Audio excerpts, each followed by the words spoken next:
Orders of the day. Orders of the day. Government orders, government bills, commons. Resuming consideration at second reading of Bill C-31, Economic Action Plan 2014 Act Number 1. Resuming debate on the amendment of Mr. Cullen. Resuming debate, the honourable member for Winnipeg North. Yes, thank you, Mr. Speaker. And at the start, I'd like to indicate to those that I'll be sharing my time with the member from Charlottetown. And I must say it is a bit of a challenge to be able to address such a large bill in only 10 minutes, but I'll give it my best shot, Mr. Speaker. We have, within the Liberal Party, talked a great deal about the middle class over the last period of time, Mr. Speaker. And we do believe that at the end of the day that the government is not doing what it needs to get done in order to assist the middle class of Canada. Mr. Speaker, I would suggest to you that some of the questions that we have raised to the government and the general lack of government's response to those needs speaks volumes in terms of the way in which this government treats the middle class of Canada. In fact, you know, yesterday I thought it was most interesting when my colleague from Toronto Centre made reference to the median household income, because I think the government really needs to understand just how the middle class has been neglected. You know, we had an issue where when you take a look at that median household income, 50% of Canada's population, since this government has taken office, when you think of that household income, has received an increase of $100, Mr. Speaker. In fact, if you take a look at the bottom 20%, you're talking about a decrease of $500. And I think we need to put things into the proper perspective of just how difficult it is for our middle class today, and why it is that the government needs to give more attention to this issue. Take a look at the personal debt that exists today. Never before has it been as high as it is, Mr. Speaker. And the government seems to pay no attention to that particular issue. The government has failed to be able to address what are important, critical issues to our middle class. You know, health care is an issue that all Canadians have some concern in regards. I would suggest to you that there is no issue that's more important in terms of a social service that's provided by government than the issue of health care, with the possible exception of some of our pension programs or vet services, Mr. Speaker. But I would suggest to you that the health care is indeed one of those very important critical issues. And what have we seen? A government that has dropped the ball in a significant way. A government that doesn't recognize its important leadership role that it is supposed to be playing on what is one of the most important issues for Canadians, Mr. Speaker, that being health care. Why hasn't the Prime Minister met with his Premier counterparts? Why haven't we seen an attempt by this government to build upon the 2004 Health Care Accord? This is something, Mr. Speaker, that was put into place under Paul Martin. And Canadians and politicians from coast to coast saw the merits and saw the benefits of that particular accord. And what has the government done, Mr. Speaker? Well, the clock has ran down. As of the end of March, was it 30th or 31st, Mr. Speaker, at midnight, that 10-year health care accord expired. And the government just let it go without a whisper. No action, no indication that it really cares about the future of health care in Canada. They will say, Mr. Speaker, well, you know, we've increased health care spending to record highs. I will agree, Mr. Speaker, that health care spending from Ottawa going out to our provinces is at record highs. I'll agree on that point. But it's not this government, it's not the Conservative Party that established the amount of money going to health care today. Mr. Speaker, that was under Paul Martin and the Liberal Party of Canada that signed off on the health care accord. It was the Liberal Party, Mr. Speaker, that allows the government to stake the claim that we have record amounts of health care dollars going to our provinces. A member heckles across the floor in regards to some health care cuts back during the 90s. Let me remind the members, and let me remind the Conservative government, that prior to Jean Chrétien, we were allowing the transfer of tax points as the way to finance health care into the future. During the 90s, I was inside the Manitoba legislature when we were saying that if this was allowed to continue, that the federal government would not be financing health care at all into the future. It was Jean Chrétien during the 1990s that established the floor and gave the guarantee of health care funding.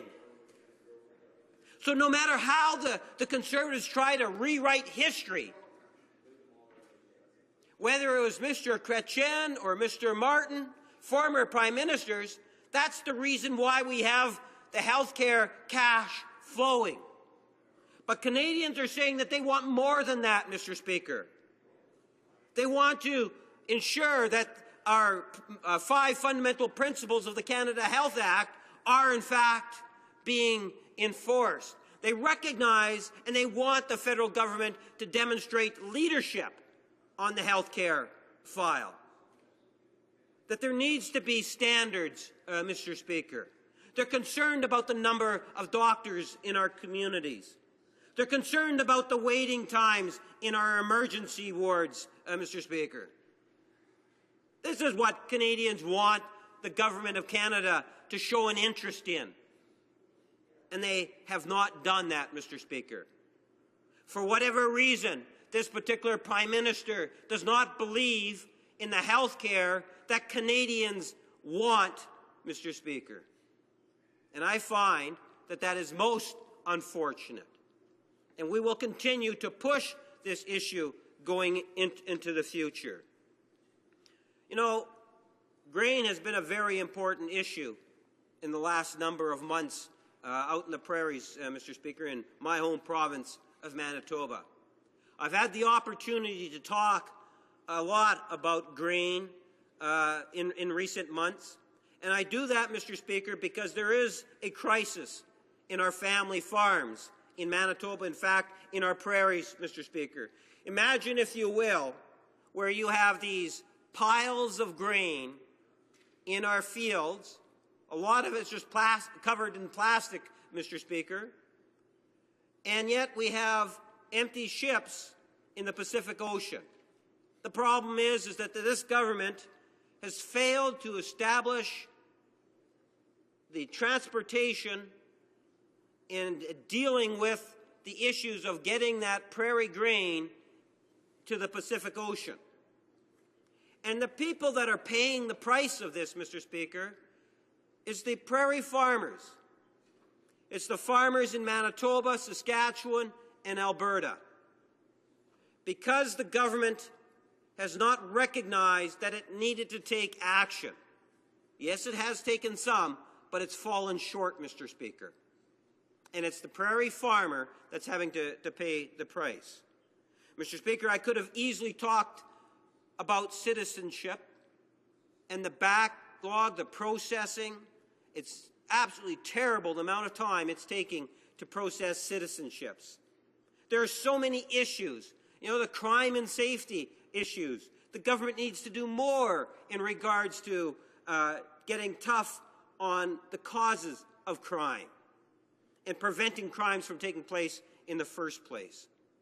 Mr. Speaker, I see that my time has expired. My last thought will be in regards to this budget bill and the size and the undemocratic actions of this government, and how, at the end of the day, Mr. Speaker, it is wrong the way this government is compiling so much legislation, forcing it through, and that's the reason why I'm only being given 10 minutes, Mr. Speaker, is because they're forcing things through on such important legislation such as this, and that is most tragic. Thank you, Mr. Speaker.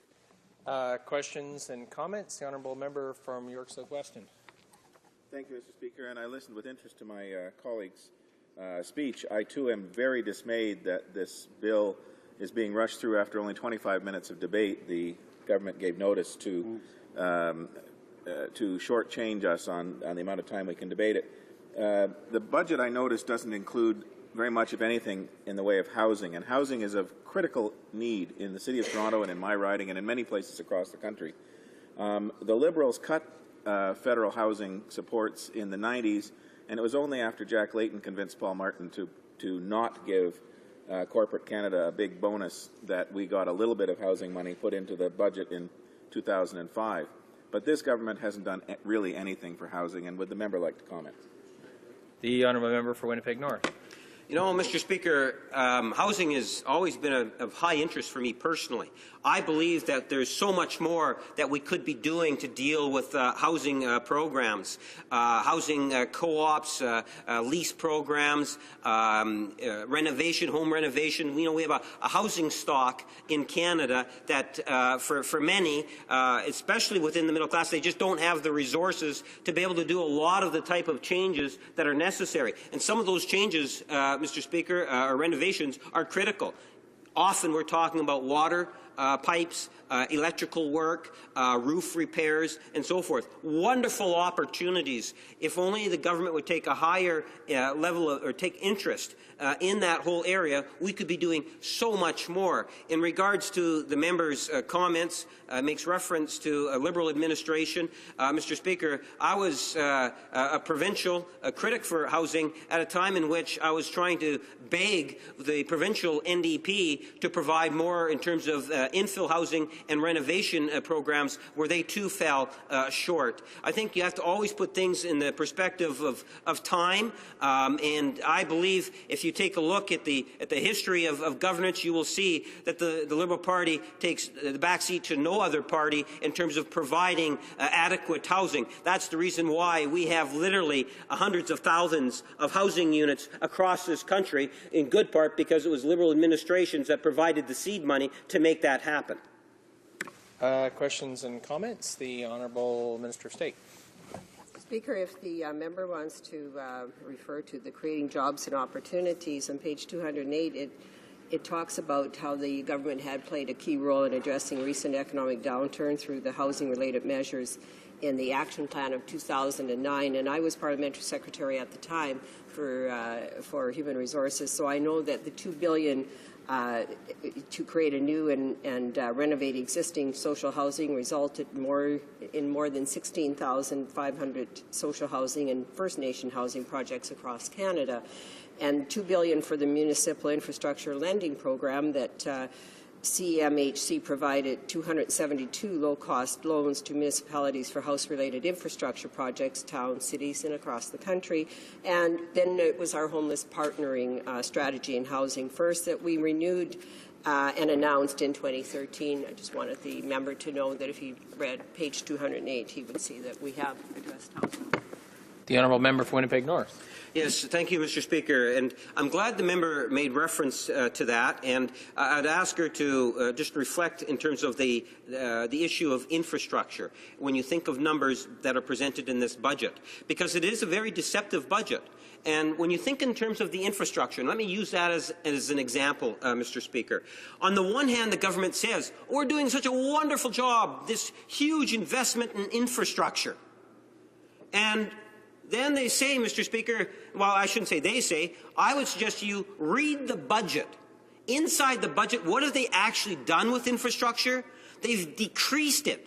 If you look at how much money we spent on infrastructure last year, compared to this year, Mr. Speaker, it is an 80% plus decrease. That's a cut. No matter how you want to call it, a cut is a cut. And that's what they've done here. So when you look into the budget document, or when the government says that it's doing a wonderful job in certain areas, I would remind people that what they need to do is to take a look at year over year, like the infrastructure. So when the government says that it has actually increased infrastructure funding, Mr. Speaker, it's not true when you take a look at it from budget year to budget year, because it's an actual cut. Resuming debate, the honourable member for Charlottetown. Thank you, Mr. Speaker, and thank you for the opportunity to speak to this budget implementation bill. The government has introduced this bill in order to implement the provisions contained in the budget delivered just over a month ago in the House of Commons. And the budget was the 9th budget from the Minister of Finance, the honourable member from Whitby. And, Mr. Speaker, I'd like to take this opportunity to wish the Minister well in his future endeavours and to thank him for his service to Canada and to his home province of Ontario, where he served for many years in the provincial legislature. The former minister has earned a great deal of respect on both sides of the aisle, including mine. That does not, of course, mean that I agree with everything that has occurred since 2006. Actually, it's quite the opposite.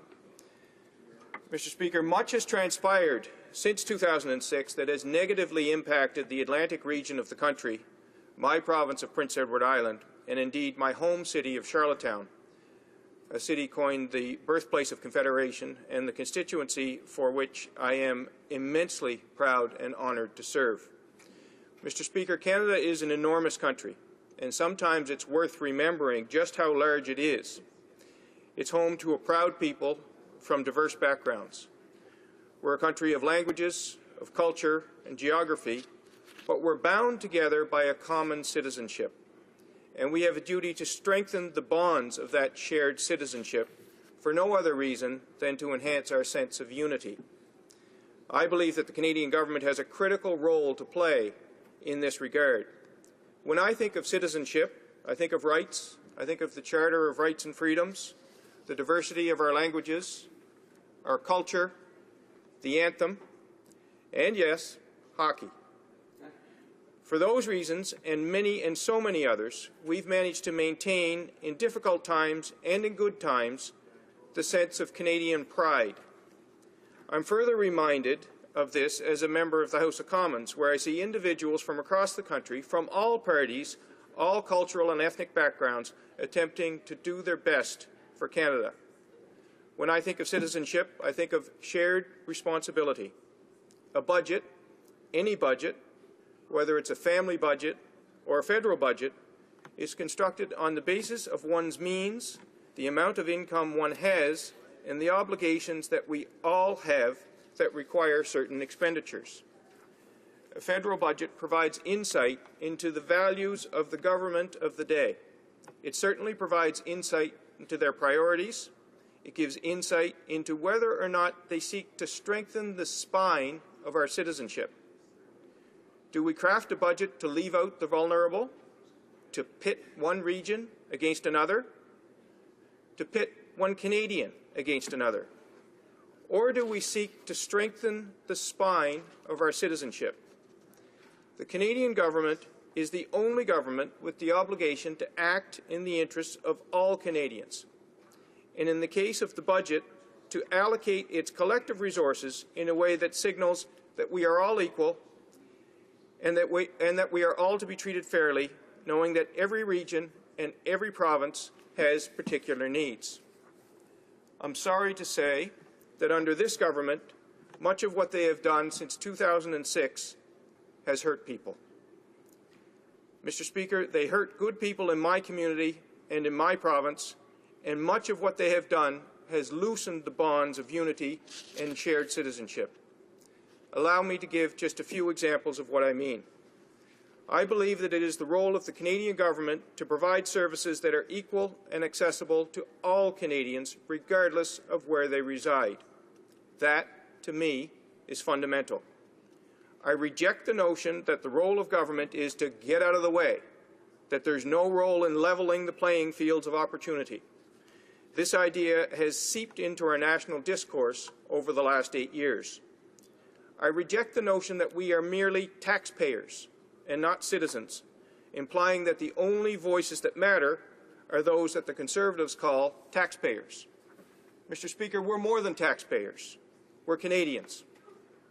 And there's a large number of fellow Canadians who do not pay income tax simply because they do not make enough money to pay taxes. Seniors who've spent their whole life contributing to Canada, who now, perhaps in the twilight of their years, do not pay taxes because of their low income. Are they any less Canadian? Are the poor to be left out of the national conversation simply because they do not fit the definition of the so-called taxpayer? Is that really the central component of our citizenship? Mr. Speaker, our shared citizenship is much more meaningful than this myopic view. Unlike the current government, I do not want a government that always gets out of the way. I want a government that makes a difference for all Canadians, not just those who are successful in life or who have means. We have a serious issue in Canada as it relates to the incomes of most Canadians and the widening gap between those who are doing really well and those who live paycheck to paycheck or worse. We don't knock success. We don't knock the people who work hard and have done well in life, nor should we knock those who haven't had the same opportunities in life, who struggle in poverty, sometimes generational poverty. We shouldn't knock those, then, who look to government to give them a hand up. Not a handout, Mr. Speaker, a hand up. It's a message that we are all in this together, and that when a large swath of our fellow citizens find themselves living in a vast and wealthy country with little opportunity or hope, we have a duty to intervene, to help, and create opportunity. I'm reminded of the great work of community-minded people across the country and in my hometown who, day in and day out, help and advocate for a better deal, for more opportunities for those less fortunate. For over 2 decades, and I include my own party in this regard, we have failed to adopt a real national anti-poverty strategy. Despite the best efforts of the previous government, we didn't do enough.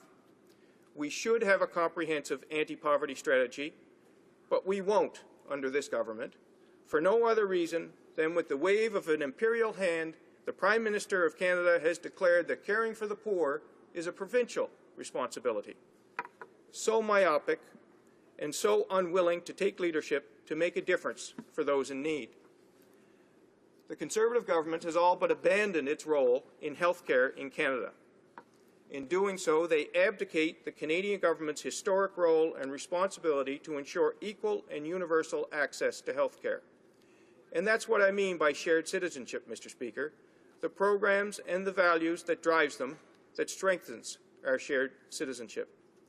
Then there's the matter of unemployment insurance, a program that has been decimated by this government. In the case of my home province, the recent changes, which make it harder to qualify, has hurt families, caused hardship and worry, and in far too many cases has left too many Canadians feeling left out, rejected, or worse, made to feel like the government thinks they are lazy or cheaters. Is this the type of shared citizenship that Canadians want or expect from their Canadian government? Is this what Canadians deserve? What of the matter of infrastructure support and nation building?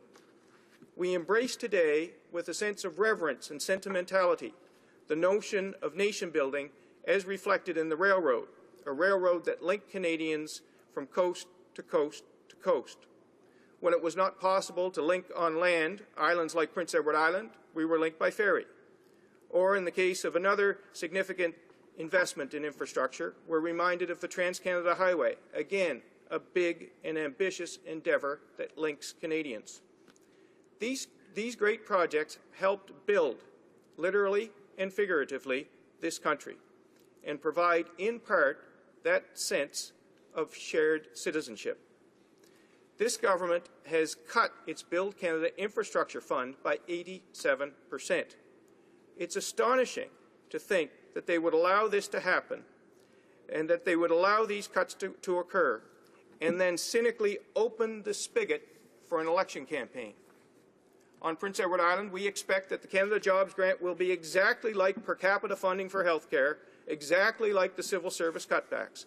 The provinces that have less will be penalized and the richer ones will benefit. And this has already started to play out. We feel kicked to the curb again. Never in the history of this country have we had such a narrow view of the role of the Canadian government.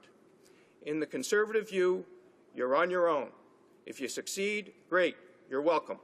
If you don't, well, that's your fault. Mr. Speaker, we can do better, and we must do better. This budget is an abject disappointment for the people of Prince Edward Island and Charlottetown. Thank you. Questions and comments? The Honourable Minister of State for Foreign Affairs. Thank you, Mr. Speaker. I thought it was very kind of the member to acknowledge that the best finance minister in probably in the world and in that Canada's ever had, and I believe it's very honourable that he would mention how, because of that finance minister, we do have one of the best places in the world to do business. We have a stable economy, and we have our taxes low. In fact, the overall tax rate on new business investment is the lowest in the G7. We have the soundest banking system. We have the best net debt to the GDP ratio in the G7, and one of the few countries in the world with the highest credit rating possible.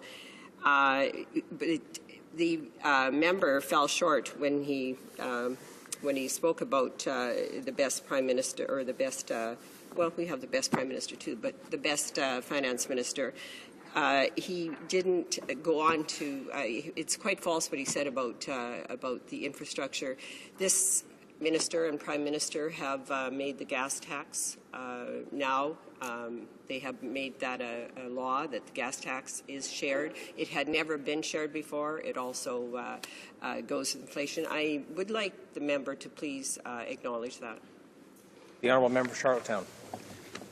Mr. Speaker, I'll start by saying that I was badly misquoted. I certainly did indicate that the Finance Minister is to be commended for his service to the citizens of Canada, but his record, unfortunately, is extremely disappointing. I think I pointed that out in the speech. In terms of the regional disparity in this country, regional disparity and income inequality, those two problems continue to plague us, and they're particularly prevalent in my part of the country. So while the former Minister of Finance is to be commended for his service to Canada and the fact that he has won respect across the aisle, there have been a lot of people left behind, and they certainly include my constituents and my region. Question et commenter. Questions and comments? The Honourable Member for Louis Hébert. Thank you, Mr. Speaker.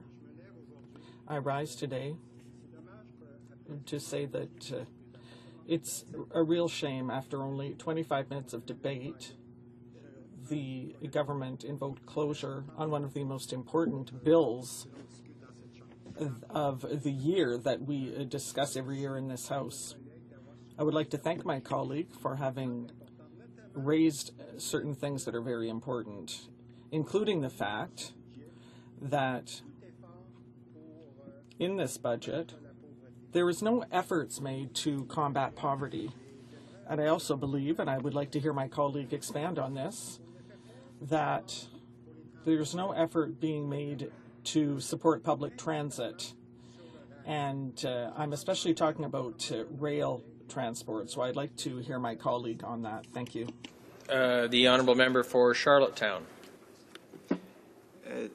It's a little bit difficult for me to provide a perspective on that because there are no railways in Prince Edward Island. They were abandoned some 40 years ago. It's true that we do need a national program for public transit. It is true that our infrastructure is too old. There is an infrastructure deficit, in fact, in this country. That is true.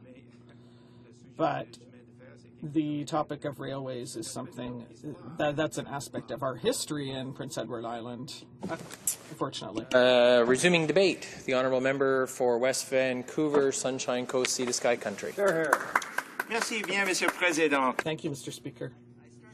That, Mr. Speaker, I'll be sharing my time with the Chief Government Whip. I rose this morning before rising here and thinking about how grateful I am to be in this wonderful institution in this amazing country of ours, and how grateful I am just to be standing here.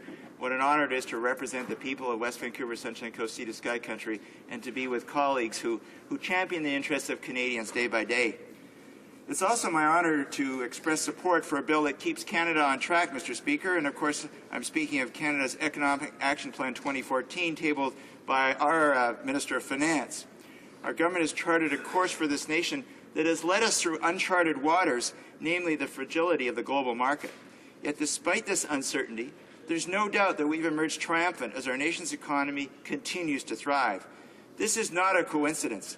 Our government has since 2006 relentlessly pursued job creation and economic growth with the full intention of creating a stable, sustainable, and prosperous Canada. In my remarks today, I'll focus on 4 aspects of Budget 2014 which illustrate this focus and commitment.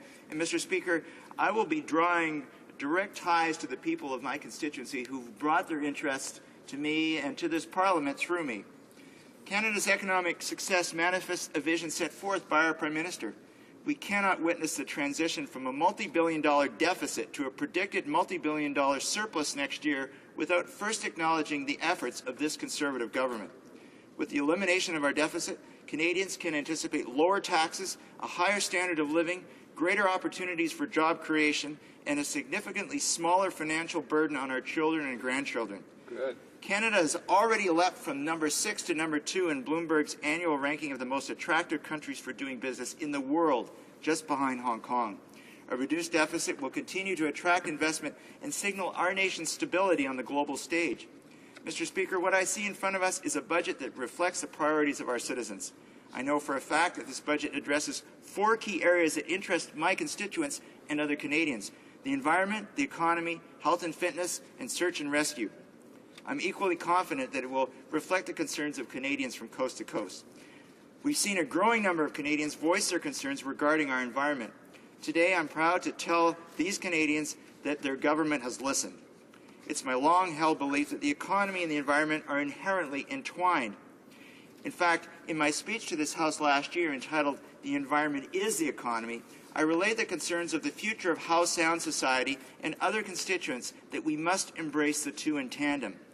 Economic Action Plan 2014 follows the lead of innovative Canadians who continually find ways to stimulate the economy while protecting our natural resources. The economy and the environment aren't at war, so the advancement of one should not prejudice the other.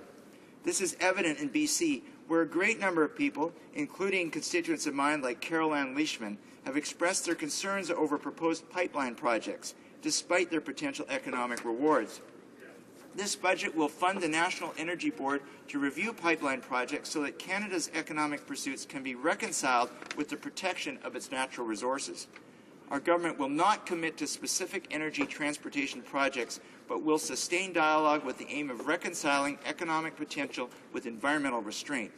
As our Minister of Natural Resources recently declared, no project will be approved unless it is safe for Canadians and safe for the environment.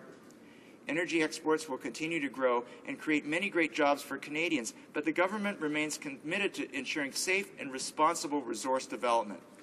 Economic Action Plan 2014 will also invest in environmental sustainability by protecting Canada's recreational fisheries, so brilliantly championed by organizations in my riding such as the Sea to Sky Fisheries Roundtable, the West Vancouver and Squamish Streamkeepers, and the Squamish River Watershed Society. Last year, the recreational program received $10 million, and this year the government is renewing its commitment to environmental sustainability, another demonstration of our government's ability to balance both economic and environmental goals.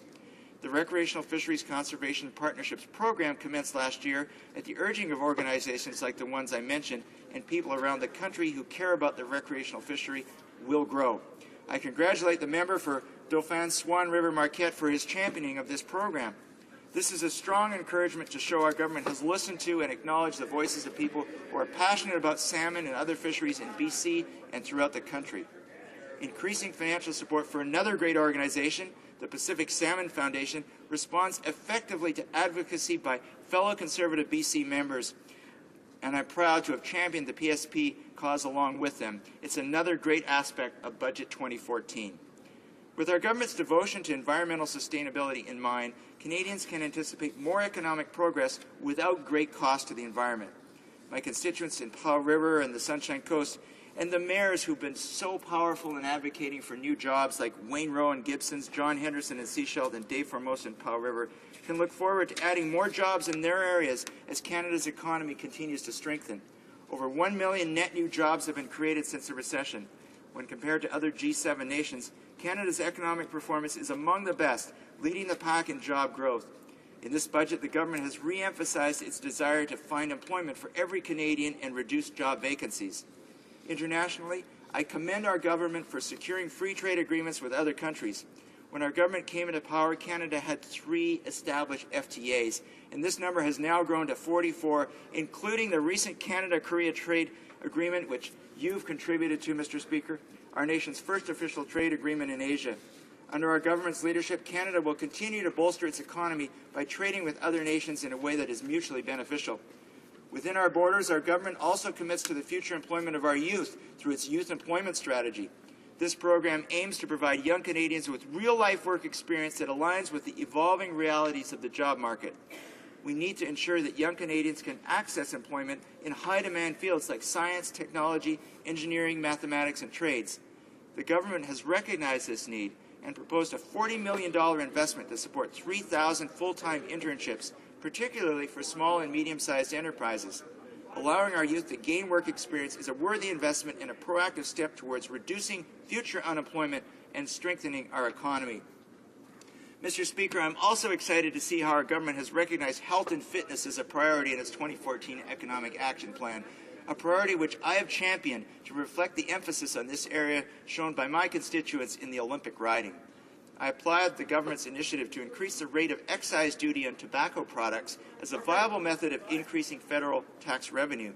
This measure illustrates our government's desire for fiscal responsibility and, more importantly, for a healthy Canadian population. This budget also addresses prescription drug abuse, another concern shared by many Canadians, including West Vancouver Police Chief Pete Lapine, who's worked closely with me to bring about National Prescription Drug Drop-Off Day, which will occur this year on May 10th. The new Economic Action Plan proposes to invest $44.9 million over 5 years to expand the focus of the national anti-drug strategy so it can also address this emerging health and safety concern. This investment will serve a diverse Canadian population, among other things, by enhancing education on safe use, storage, and disposal of prescription drugs. Having watched our Olympians and Paralympians demonstrate the ultimate in health and fitness in Sochi, I'm delighted to see our government's continued desire to support Canadian athletes of all levels. Sport promotes leadership. It plays a vital role in our culture, both as an expression of our national identity and as a means of inspiring more Canadians to become active and healthy. This budget will maintain our government's record level of investment for athletes without leaving anyone behind. While our Olympians are supported through initiatives like Own the Podium, our government supports Paralympians, amateurs, and Special Olympic athletes as well. The last provision in which I'd like to touch, Mr. Speaker, is the Search and Rescue Tax Credit. And this commemorates Tim Jones, the amazing, revered volunteer who led the North Shore Rescue Team for 26 years and participated in over 1,600 rescue operations. The Search and Rescue Tax Credit recognizes the important role played by volunteers who put themselves at risk for the sole purpose of serving their communities. In conclusion, I see Canada's 2014 Economic Action Plan as another step in the right direction. Today, I've highlighted 4 of the many aspects of Budget 2014 that are particularly relevant to my constituency, but to the whole country: environmental sustainability, economic prosperity, health and fitness, and the recognition of our nation's search and rescue volunteers. The return to a balanced budget is the fulfillment of a long-term goal, and the proposals I mentioned are examples of our government's commitment to Canadians. It's a good time to be a Canadian, Mr. Speaker, and this budget helps ensure good health for our people, our environment, and our economy. Questions and comments? The Honourable Member for Victoria. Thank you, Mr. Speaker. I listened with interest at the speech read by my honourable colleague opposite. My question to through you, Mr. Speaker, is his views on the appropriateness of this government introducing a motion to limit the debate after 25 minutes on another omnibus monster budget bill, a bill that is over 350 pages with almost 500 clauses amending dozens of bills, some of which have nothing to do with the budget. I would like, through you, Mr. Speaker, his views on the appropriateness of that in a democratic parliamentary system. The Honourable Member for West Vancouver, Sunshine Coast, Sea to Sky Country. Thank you, Mr. Speaker. Je vous remercie bien. La question I'd like to thank my colleague opposite for his question. focus in terms of the democratic aspect of this budget is how it links the aspirations of Canadians from coast to coast, how individual Canadians and agencies have seen their aspirations realized in this budget.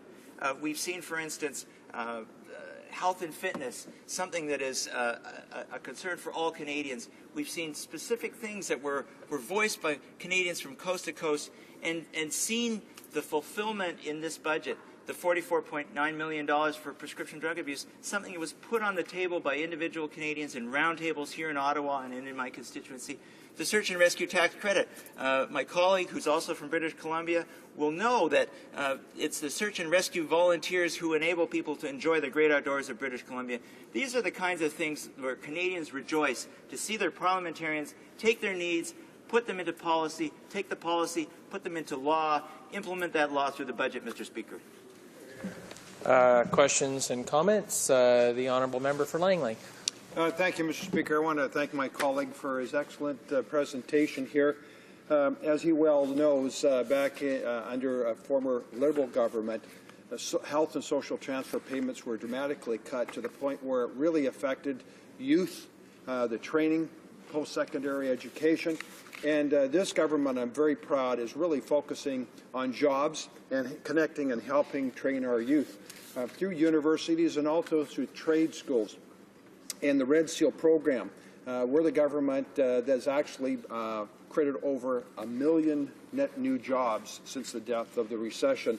So, and then, Mr. Speaker, yesterday we heard that over 42,000 new jobs last month. So we're on track.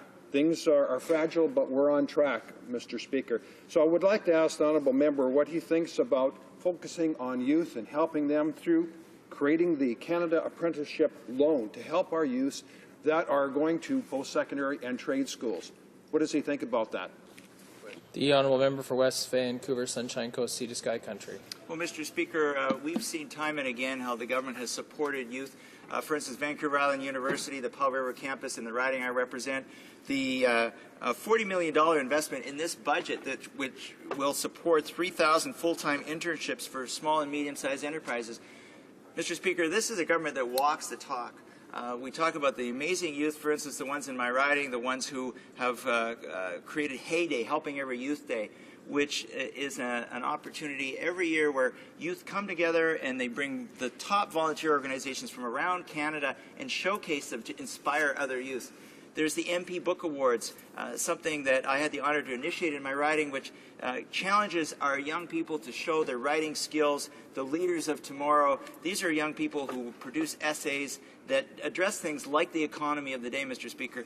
So from the budget through what our parliamentarians are doing, Mr. Speaker, I see that we review our youth. We know they're the leaders of tomorrow. We're behind them, and this budget supports them. Questions and comments? The honourable member for York South Weston.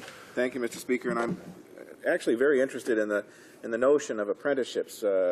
We have been pushing very hard in Toronto, in my riding in particular, for apprenticeships as a result of infrastructure building that's going on. Some of it federally supported, most of it provincially supported, and the province isn't being very helpful.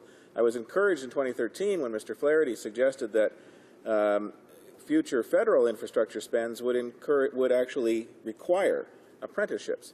Well, nothing happened in the 2013 Budget Implementation Bills 1 and 2, and nothing is there in this Budget Implementation Bill. So I wonder if the member would be able to tell me why the government makes promises in budgets but doesn't follow through. Excellent question. Before I go to the honourable member, just remind all honourable members that they ought not to refer to their colleagues or ministers by their given names, but rather by their title or riding.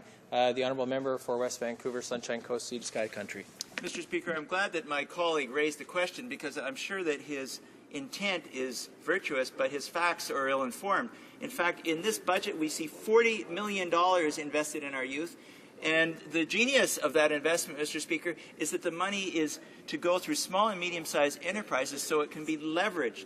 These youth will gain experience through internships, through apprenticeships that will enable them to broaden their life experience, which is even more valuable than the money that will come to them. The money is essential as well, and the money will certainly enable those small and medium-sized enterprises to hire the students. So it's a boost to the economy, it's a boost to the specific companies that take advantage of this benefit, and most importantly, it's a support for our youth who are the leaders of tomorrow. Resuming debate, the Honourable Chief Government Whip. Thank you very much, Mr. Speaker. I'm delighted to rise today to speak in support of the Budget Implementation Act. I thought this was a very significant budget, and there's two things I'd love to highlight that were in the budget that were particularly meaningful to me. This year's budget is a major step forward in balancing Canada's books, and its success is a direct result of our Prime Minister's leadership, good judgment, and world-leading economic stewardship. Today, Canada has the strongest job record in the developed world, creating 1.1 million jobs since the recession. We've almost balanced the budget and have done so while increasing transfers to provinces, investing in infrastructure and skills training, delivering real support for families, and keeping taxes low. This is a remarkable achievement. But for the sake of the members opposite, I'd like to clarify, particularly for the leader of the Liberal Party, that balancing the budget didn't happen all by itself. It happened because our Prime Minister has remained focused on the economy and on the priorities of our families and our communities. It happened because we have looked for ways to use taxpayers' money more responsibly and more effectively. But even as we have focused on bringing the budget back to balance, we've continued to look for new opportunities to invest in meaningful measures that accomplish a lot with a little. And it's two of these measures that I wish to emphasize today. Two measures that were included in Budget 2014 that are very meaningful for me and for many others, and for which I strongly and actively advocated. The first is Lindsay's Law. In Budget 2014, our government committed up to $8.1 million over 5 years and $1.3 million per year ongoing to create a national DNA-based Missing Persons Index. My connection with this issue began in August of 2013 when I met Judy Peterson for the first time at a teddy bear picnic in my riding. The picnic was in remembrance of her daughter Lindsay and took place in the community where Lindsay had disappeared 20 years earlier in 1993. By the time this community was added to my riding in 1997, Judy had already moved away. By the time we met last summer, she had been championing a national DNA-based data bank of missing persons for most of the intervening years. We had the opportunity to talk. She told me about what she has been through since Lindsay went missing in 1993 and how a national data bank would allow the DNA of missing persons to be compared with DNA collected through crime scene investigations. I was shocked to learn that without a data bank, every time investigators want to test DNA from a crime scene, they have to ask the family's permission. The family does not have the option of providing blanket permission to compare against an existing sample, so they have to go through the roller coaster of emotions between hope and disappointment every time that the cross-reference fails to end in certainty. But even worse than getting these calls is not getting them. Without a data bank in place, it is much harder for investigators to link an individual crime scene with missing persons. And even where provinces have good cross-checking systems in place, these currently do not extend beyond the provincial border. Even if the missing person's family can have confidence that their loved one has not been found in their own province, there are currently too many barriers to have the same confidence with crime scenes in another jurisdiction.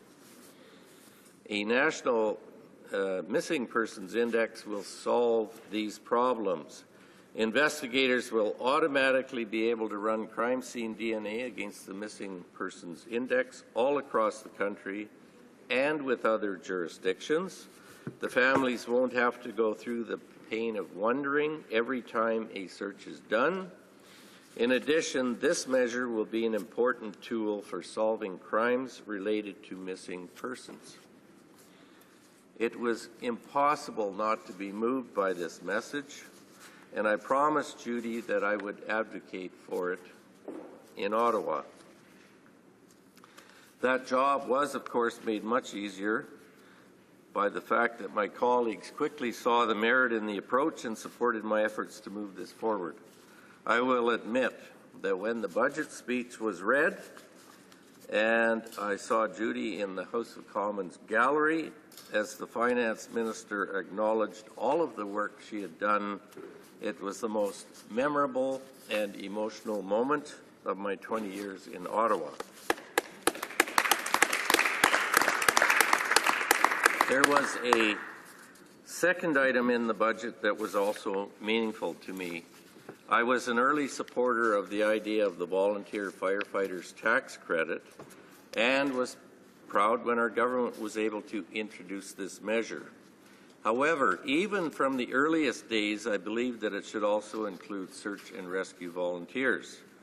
Over the years, I've gotten to know a number of ground and marine search and rescue volunteers in my riding. I know how dedicated they are and how passionate they are about what they do. They give their time, juggle their training commitments with their family, friends, and work life. They make significant personal investments in gear and training, all so that when the phone rings Sunday night at midnight, they can gear up and head out into the rain instead of going back to sleep.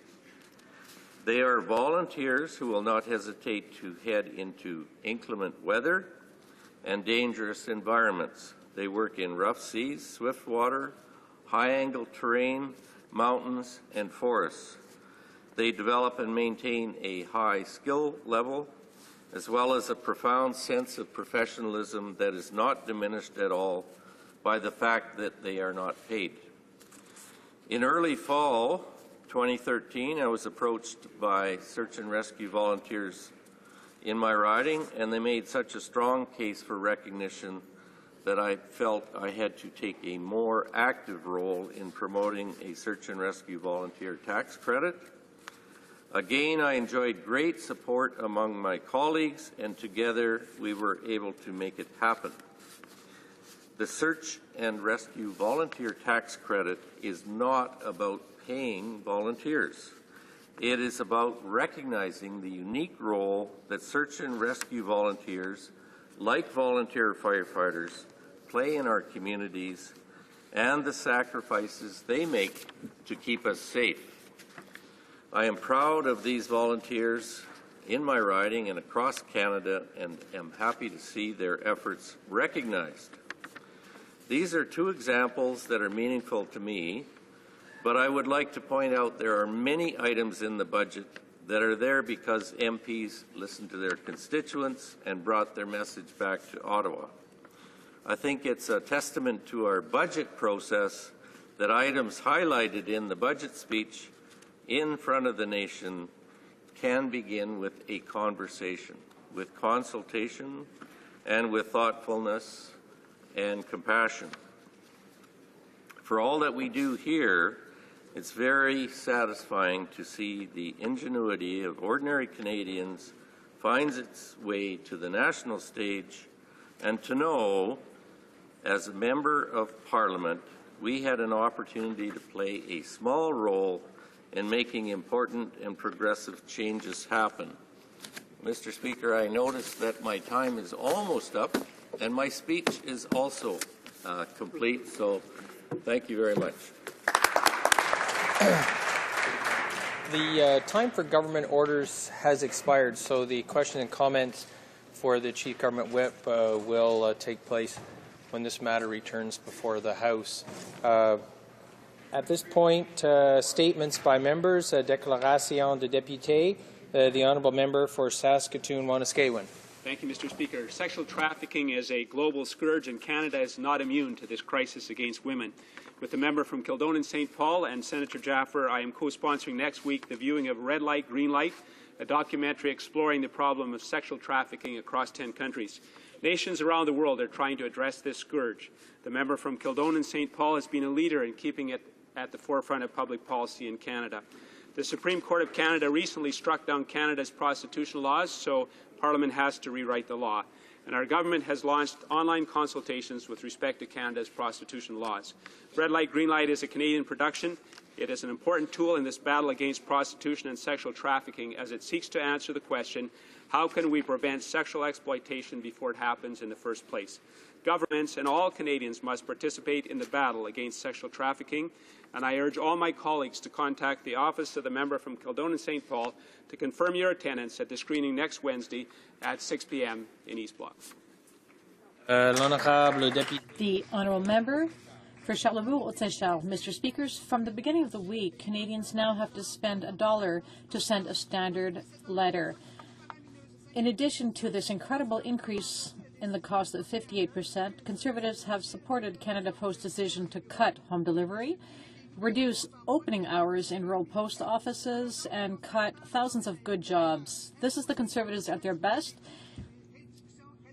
Radically increase cost and radically decrease services. This unilateral way of going about things without consulting communities who will be touched and announced when no one was listening has made Canada the only G8 country not to have home delivery.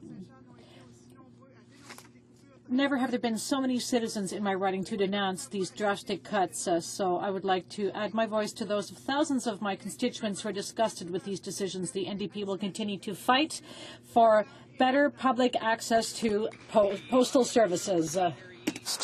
Speaker, on April 2nd, 2014, I welcome Dr. Ahmed Shaheed, the United Nations Special Rapporteur on the situation of human rights in the Islamic Republic of Iran.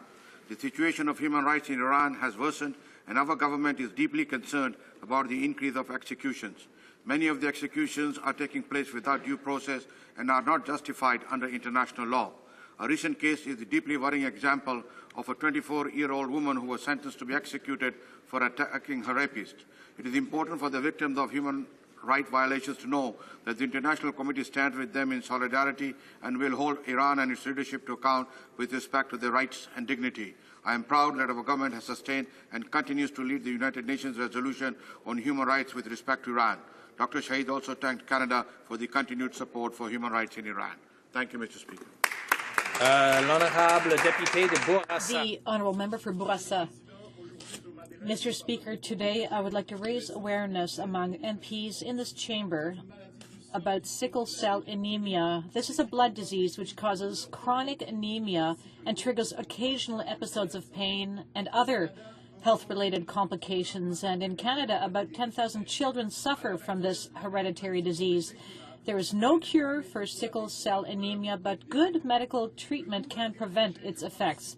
On April 12th, I will participate, as I do every year, in the Gala Benefit for Quebec Sickle Cell Anemia Association. The theme will be courage and persistence. I'd like to congratulate the members of the association, as well as its president, Mr. Wilson Sanon, for their tireless work to help those who suffer from this disease and for their excellent work to raise awareness and educate those who are at risk of getting this illness. Congratulations to the medical staff, physicians, researchers, nurses, and workers who help patients and their families. Congratulations to the sponsors and EMA Quebec for its blood clinics. Long live the association. For Northumberland, Quinte West. Later today, I'll rise in the House to address my private member's bill, Bill C-501, which will designate the third Saturday in September each year as Canada's National Hunting, Trapping and Fishing Heritage Day. Hunting, trapping and fishing historically set the tone and direction of our nation's economic and social development, as these activities were the first forms of trade and currency. The purpose of this bill is twofold: to honor the heritage of those who have gone before us, and to bring special recognition and encouragement to those who participate in hunting, trapping, and fishing today. These activities are part of my family's heritage, and I encourage all my fellow Canadians to explore this wonderful country of ours by getting outdoors and doing a little fishing and hunting. I ask all of my honourable members here today to continue supporting this bill. Thank you, Mr. L'honorable député. The honourable member for Louis-Hébert. Mr. Speaker, imagine a young mother who has a cancer which usually strikes older women. Imagine that there is no reliable early detection test and that the survival rate is less than 5 years in 75% of cases. Imagine that this young mother does not respond to the most effective chemotherapy and that to stay alive she depends on experimental research protocols.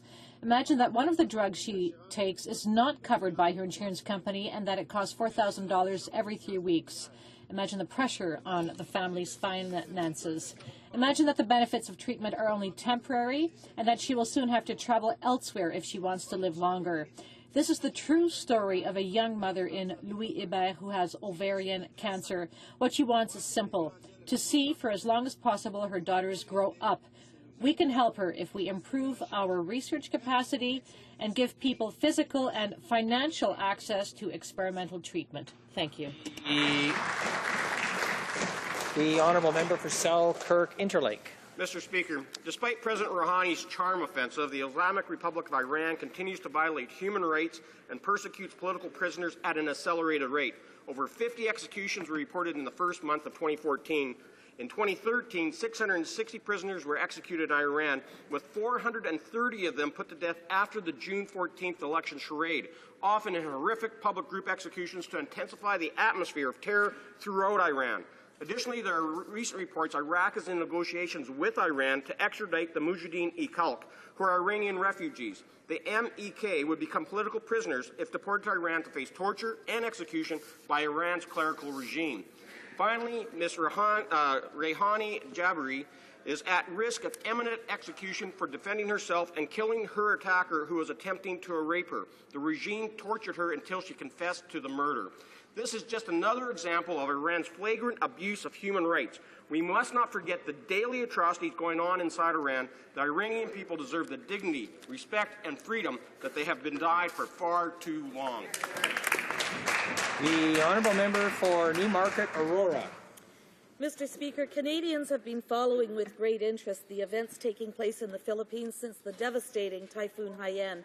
Shortly after the disaster, the Minister for International Development visited the region to assess the damage.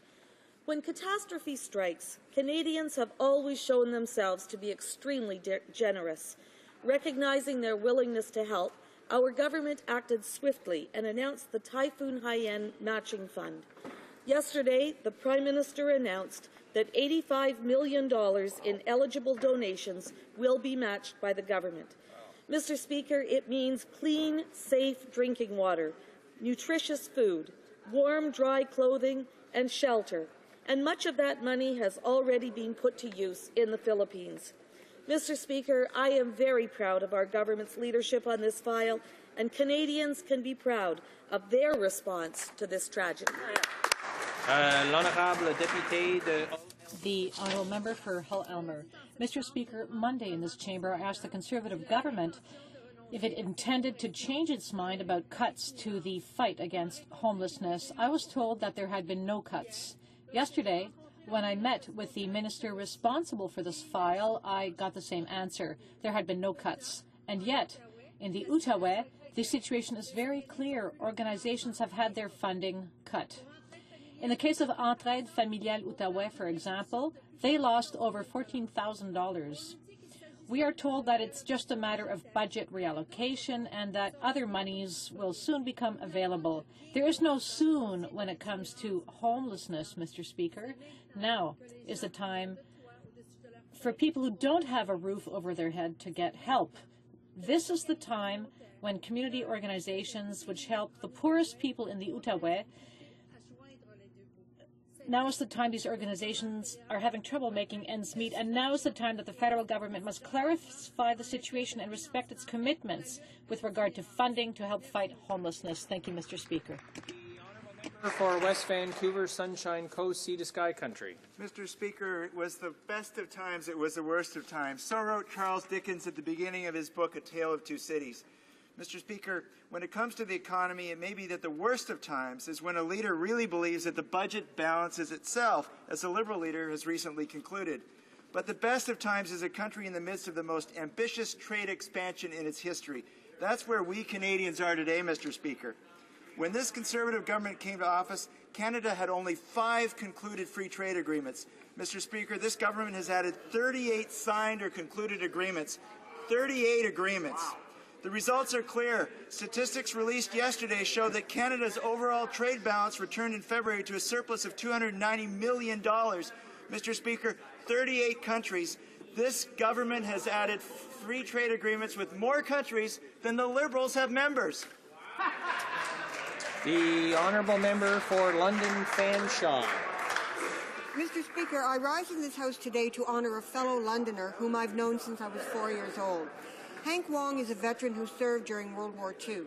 He, along with 12 other Chinese-Canadian men, was trained as part of British Special Operations. Their mission? To go behind enemy lines.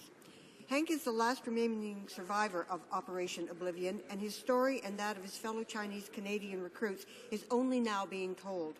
Earlier this year, a television documentary film aired about their experiences during the war.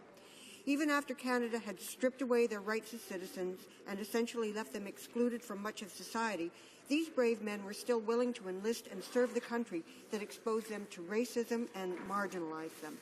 There is now a campaign to have a permanent commemoration for Operation Oblivion at the Canadian War Museum and finally acknowledge their contributions to the war. I truly hope Hank Wong and his colleagues' heroism and dedication to Canada will be honored. Hear, hear. The honourable member for London North Centre. Mr. Speaker, once again, the Liberal leader has demonstrated that he is way over his head. He recently called on the government to keep an open line of communication with the Iranian regime.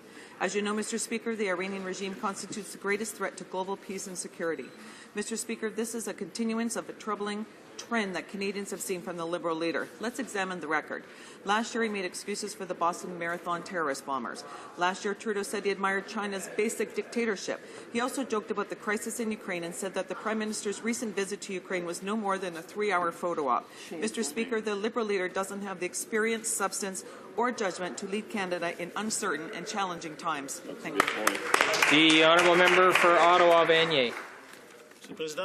Mr. Speaker, I would like to thank a man who means a lot to his community and whose career is coming to an end. Indeed, today is the day when, after a 41-year career with Radio-Canada, that Michel Picard is retiring. So will end a remarkable career in media. Mr. Picard is recognized as much for his professionalism as he is for his volunteer work and friendliness. Michel kept on attracting more and more listeners and viewers in the course of his career. I would also like to recognize and thank his spouse, Brigitte, for having shared Michel with us so often over so many years. And even though tomorrow is the first day of his retirement, Michel will remain actively involved in our community. In fact, I will see him tomorrow at noon when he will judge a maple syrup and pancake tasting competition, which will take place near the Vanier Sugar Shack, which is the only urban sugar shack in Canada and North America, for the 28th anniversary of the Sugar Festival. The honourable member for Pickering Scarborough East. Mr. Speaker, today we have more proof that our plan to create jobs is working. StatsCan has announced that jobs growth beat expectation in March, increasing by over 42,000 jobs. Wow.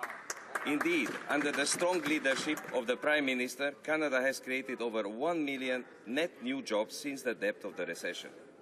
But the global economy remains fragile. We know good economic management requires tough decision and sound judgment.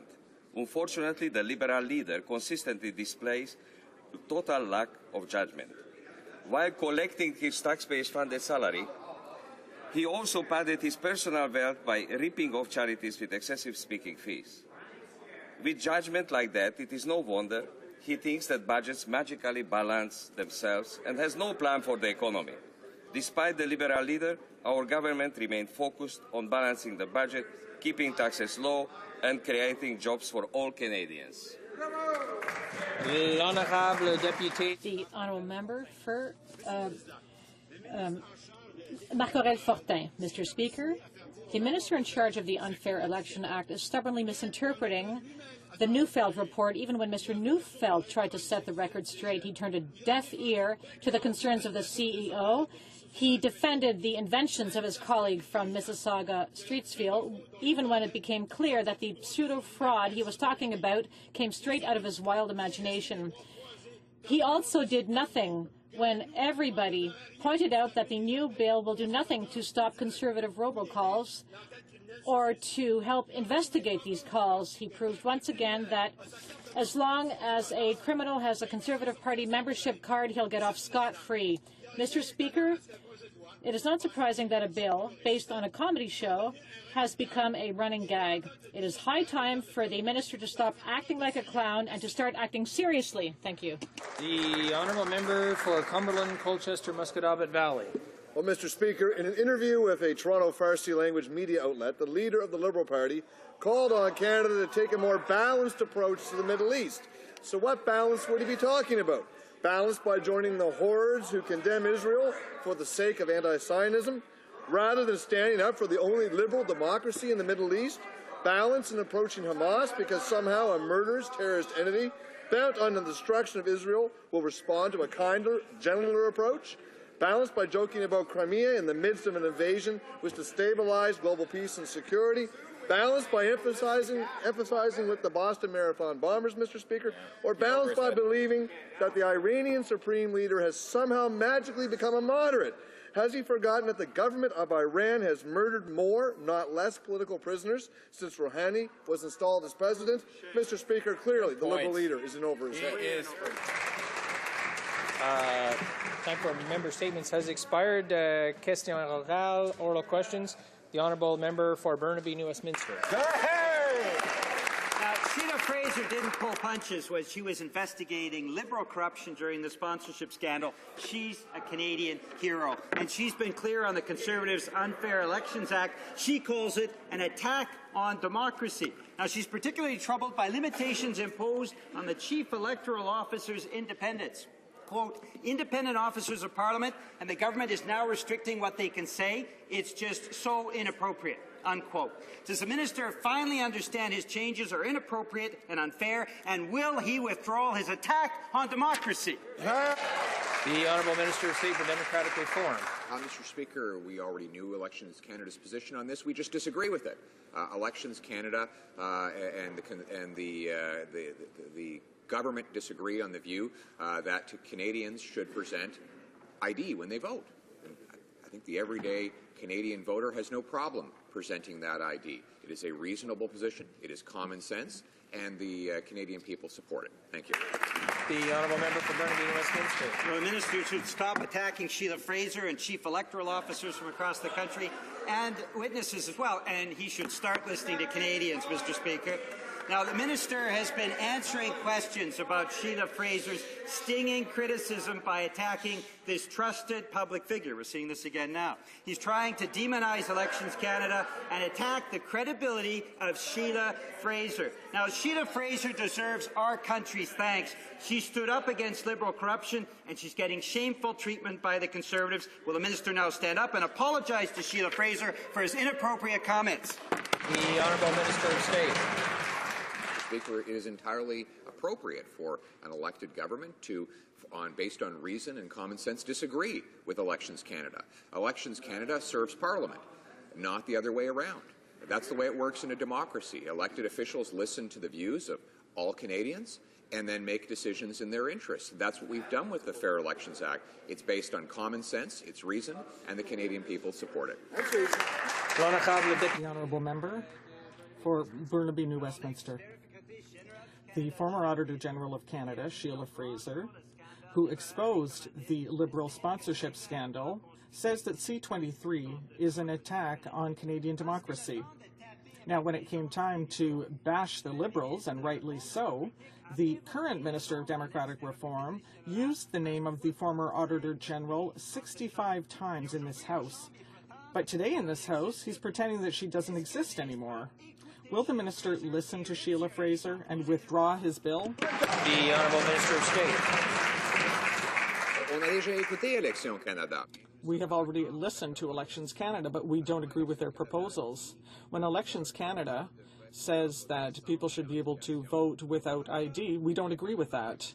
It's not that we didn't listen. We listened to them very closely, but it's because we listened that we don't agree with their proposals. We have a bill that is reasonable, that is common sense, and Canadians agree with it. The honourable member for Hull-Aylmer. The Native Women's Association of Canada recalls eloquently that there are major barriers to electoral participation of Native women.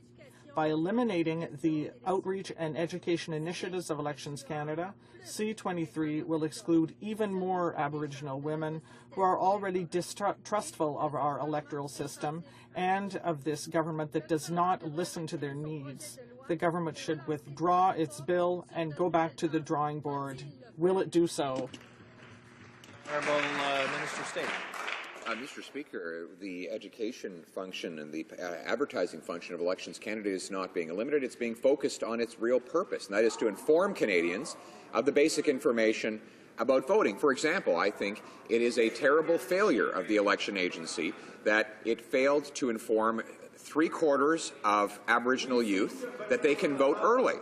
That those Aboriginal youth happen to be working on Election Day or busy with their studies and can't make it to the polling station, they missed their chance because Elections Canada failed to inform them in the last election that there are other opportunities to vote. We're going to fix that by requiring that the agency provide people with information. The honourable member for Hull-Aylmer. This week, the Minister of Democratic Reform pulled out another rabbit from his hat. According to him, his electoral reform is necessary to protect stay-at-home moms from red tape when they make calls for political parties. That is completely unacceptable.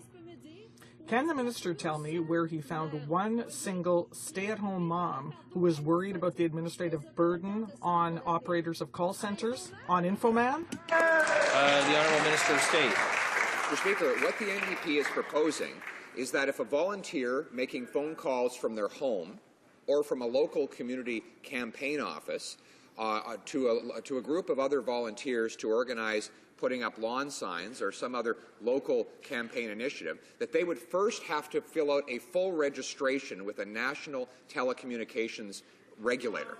Mr. Speaker, that is outrageous. If there were one way to drive people out of the democratic process, the NDP has found it. The honourable member for Wascana.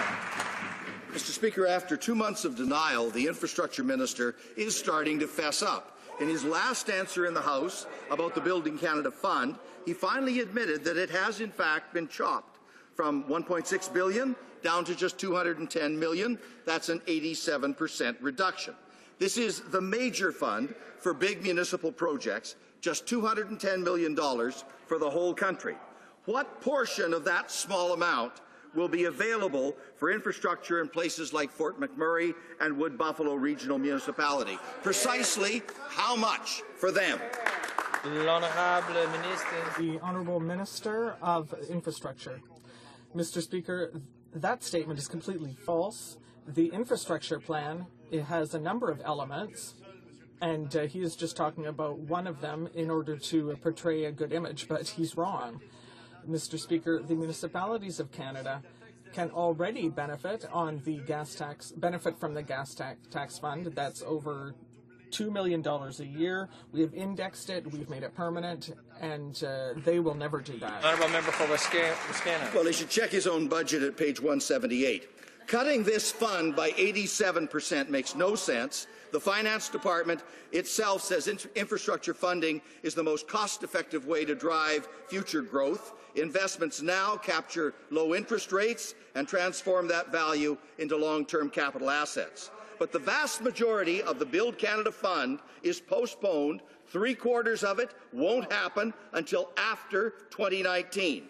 And municipalities can't get answers. So I ask again, of the small amount that is available, how much is earmarked specifically for Fort McMurray? The Honourable Minister of Infrastructure. Canada Plan. That's the Building Canada Plan, Mr. Speaker. And once again, the opposition is misleading the House. Canadian municipalities will have access to over 71% of the new fund in the Building Canada Plan, and that's a $53 billion on 10 years, Mr. Speaker. The largest component of the new plan, the gas tax fund, you don't speak about that, is 100% dedicated to municipalities. The Honourable Member for Bourassa. Mr. Speaker.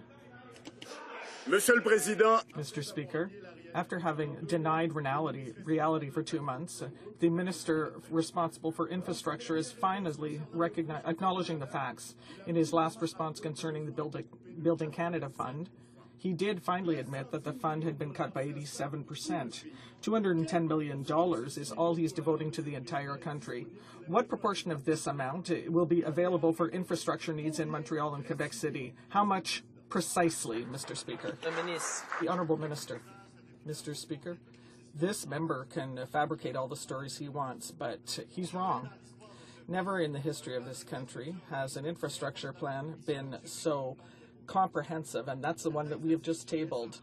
The excise tax on gas, the GST refund, the National Infrastructure Fund, the part that it has been agreed upon with the provinces and territories, and the part that affects P3s. Those are all things that will help the municipalities build better infrastructure. Over $2 billion a year, Mr. Speaker. Never would we cut the fund, as he has said. For York South-Weston.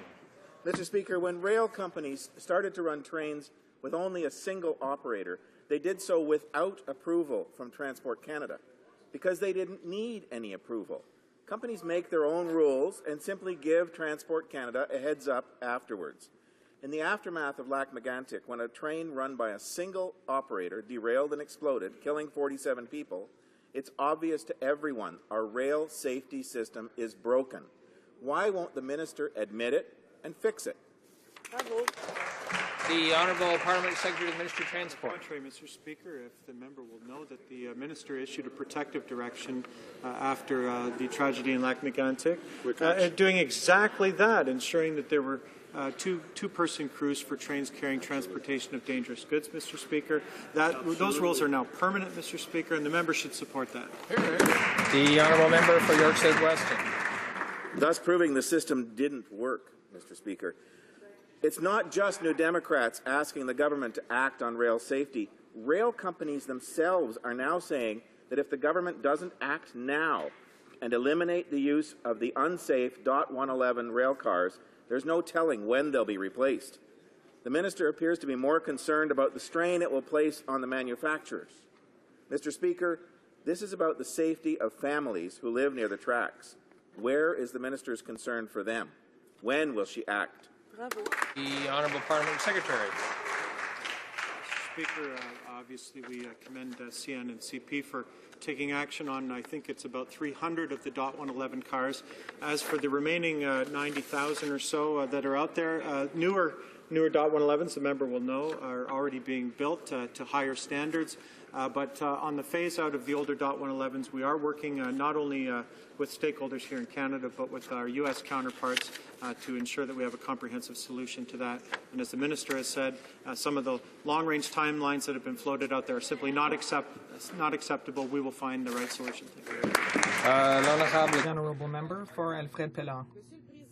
Mr. Speaker, 1 year before the Lac-Mégantic tragedy, Transport Canada had given its approval for MMA to have only one single operator aboard, despite the well-known hazards. MMA provided documents concerning its risk management as part of the staff reduction plan, but the department refuses to make these documents public. Worse, the department said that it didn't really give its approval, that MMA only said that it intended to go down to one single operator. Will the Minister of Transport accept her responsibilities in this fiasco? The Honourable Parliament Secretary. Mr. Speaker, it would seem apparent that the rules were not followed. Rail safety regulations exist to ensure that safety and protection of the public. If these regulations are not followed, we will not hesitate to take whatever course of action is available to us. We will await the results of the investigations into this tragedy. The Honourable Member for Alfred Pellant. Yesterday, in the Parliamentary Committee, the rail company said that there were limits to safety. This is a very troubling and unacceptable message. The citizens of Lac-Mégantic deserve better. The Liberal and Conservative governments have left the industry to fend for itself. They have allowed them to function with only one operator and to use .111 cars despite the well-known risks. When will this government accept its responsibilities and reject the fatalistic discourse of rail companies? Secretary. That from a member who actually wasn't at the committee yesterday, Speaker, but let me say what is happening here. We have not only made these rules permanent with respect to two-man crews for trains carrying dangerous goods, Mr. Speaker, but this government has taken a number of very important actions. We have strengthened information sharing with respect to municipalities for the dangerous goods going through their communities, Mr. Speaker. We continue to hire inspectors on the ground to ensure that the trains and the track and everything that goes on are safe in this country, Mr. Speaker. And currently the Standing Committee on Transport, at the Minister's request, is looking further into whether there are even more actions than we can take, and that member and her party should get on board with that. The Honourable Member for Louis Saint Laurent. Mr. Speaker, does the Minister for Democratic Reform know Sheila Fraser? If so, does he know about her position concerning Bill C-23? And if that is the case, what does he think of the criticisms of the former Auditor General on this bill? Mr. Speaker, we are very familiar with the position of Elections Canada. It's nothing new. The Elections Canada we do not agree with what they say because we think that Canadians should present a piece of identity when they vote. That's reasonable. And Elections Canada does not agree. But we are for the independence of the Commissioner who investigates any problems committed under the Act from time to time. The officers of Parliament do not agree with parliamentarians. The Honourable Member for Louis Saint Laurent. Mr. Speaker, the Minister for Democratic Reform used the name of the former Auditor General 65 times in this House, but all of a sudden he doesn't seem to know her, and he seems to never have heard of her criticism of this bill. It is easier to attack electoral experts than someone who has been blithely used for political purposes. Ms. Fraser has said the same thing as Neufeld, Cote, Méran, Corbett, and so on. So what does the Minister for Democratic Reform think of the criticism of Ms. Fraser? Your state. Listen, Mr. Speaker, I've already answered the question. Elections Canada just happens to disagree with us on this point. We believe that people should present some form of ID. Now, they don't have to be photo ID, but they can choose from a list of 39 different forms of ID that include everything from a utility bill to an Indian status card to a student card to a letter from a soup kitchen, homeless shelter, or student residence. These are all forms of identification that people can use to identify themselves. Most Canadians think that's very reasonable, and on this point, we're just going to have to disagree with Elections Canada. The honourable member for Manicouagan. Mr. Speaker, across the country, many First Nations communities are facing difficulties when it's time to vote. As we heard in committee, it is difficult for many members of these communities to obtain the type of identity card that will be called for under Bill C-23. Why does the minister refuse to amend his bill to prevent thousands of Canadians from being disenfranchised? Mr. Speaker, in addition to the fact that all Canadians can use government-issued ID and photo ID when they vote, there are 39 different alternatives that people can choose from. For example, an Indian status card is acceptable. An attestation of residence issued by the responsible authority of a First Nations band or reserve is also acceptable. Now, I think that Elections Canada has done a terrible job of informing people what these acceptable forms of ID are, and that's why the Fair Elections Act will require the agency start to inform people of what they are. Thank you. The honourable member for Toronto Danforth. Mr. Speaker, Sheila Fraser has said that the Unfair Elections Act will exacerbate problems with money in politics, despite the minister's absurd and contradictory rhetoric about this bill somehow taking big money out. Sheila Fraser said that new fundraising exemptions give advantages to some parties, and of course, Conservatives get the biggest advantage of all. So, Ms. Fraser warned about the potential for abuse of these rules. Why won't the minister listen to her? This is not about vouching. Why is he making election fundraising less accountable and less transparent? Honourable Minister of State. It's very interesting. The member doesn't want me to talk about vouching anymore. I think that as time has gone on, they're starting to hear from Canadians. Canadians do not agree with their position in the NDP that voters should show up and cast a ballot without any ID whatsoever. That position is not supported by the Canadian public. The NDP has lost that debate. The reality is that on the issue of fundraising, the NDP in its leadership race allowed its candidates to exclude all fundraising costs from spending limits. We have a much more narrow exemption in the Fair Elections Act. It's fair, it's reasonable, and we're moving forward. The honourable member for Toronto Danforth. Mr. Speaker, this minister truly is delusional. Back in 2004, the Prime Minister said Sheila Fraser's, quote, competence and courage shone a bright light on the mismanagement, incompetence, and corruption this Liberal government has been trying to hide for more than a decade, unquote. Almost 10 years later, once again, she's shining a bright light on a government gone seriously wrong. So will the minister acknowledge and accept her critiques of the unfair changes to the Act? Will he present a bill that actually promotes democracy rather than attacking it on multiple fronts? The honourable Minister of State. Mr. Speaker, we have proposed a Fair Elections Act which does promote democracy. It keeps everyday Canadians in charge of democracy by putting special interest groups on the sidelines and rule breakers out of business altogether. It closes loopholes to big money. It prevents fraudulent voting. It creates a new registry to track calls so that we can prevent rogue callers from impersonating political parties' candidates at Elections Canada. It is a fair, reasonable, and common-sense bill, and that's why we're moving forward with it.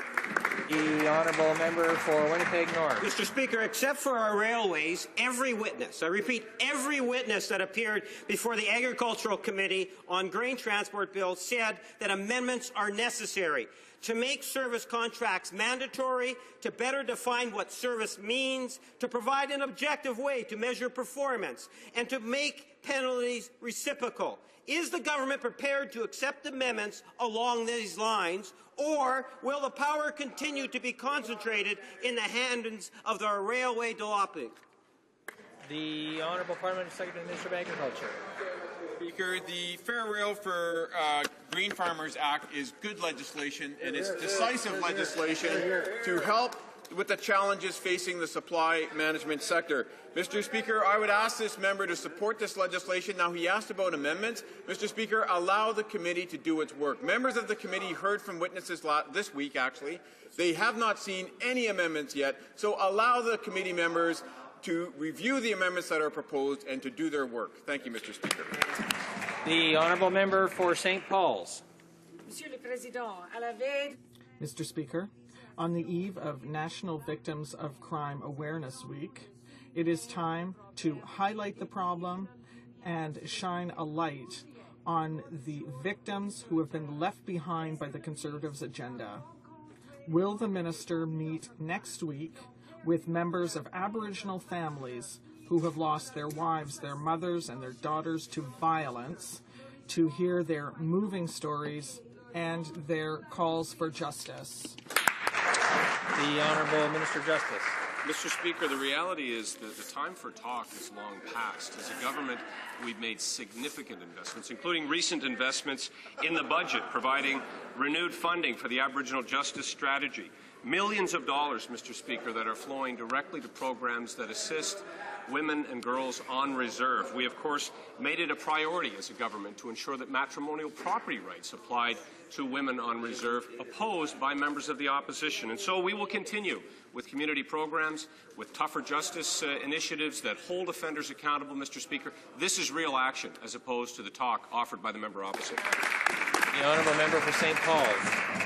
Mr. Speaker, yesterday Aboriginal organizations were very clear that the government's proposed elections law will have devastating impacts on the democratic rights of Indigenous people in Canada. The law will undermine the important work NAOs and Elections Canada are doing to reach out to First Nations, Inuit, Métis, to increase voter participation, and the removal of vouching will disenfranchise many Aboriginal people in Canada. How can the minister justify this attack on democracy and its blatant discrimination? The Honourable Minister of State. Mr. Speaker, we in the Conservative government do not believe that Canadians necessarily have to bring photo identification or even government-issued identification. But there are 39 different options that Canadians can use to present Elections Canada officials with proof of who they are and where they live. And those things include everything from an Indian status card to correspondence from an Aboriginal band, or if you're a student, you can get a letter from your student housing. You can bring your student card. I could go on, but unfortunately, there's not enough time to list all the options that are available to Canadians. The Honourable Member for Portneuf-Jacques-Cartier.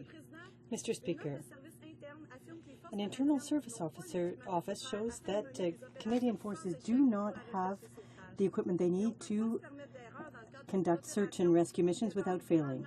Missions of this type can't fail because lives are at stake here, Mr. Speaker. The Conservatives can confirm time and time again that they've put an end to the decade of darkness under the Liberals, but the situation has not improved. Why have the Conservatives not been able to correct the mistakes of the Liberals, and why have they allowed the situation to deteriorate to such an extent? Defense. Mr. Speaker, Canadians can be proud that this government has ensured that we have a robust search and rescue system that is always standing on guard, ready to help individuals in need of life-saving assistance. Since 2006, our government has increased investments into the Canadian Armed Forces by over 27%.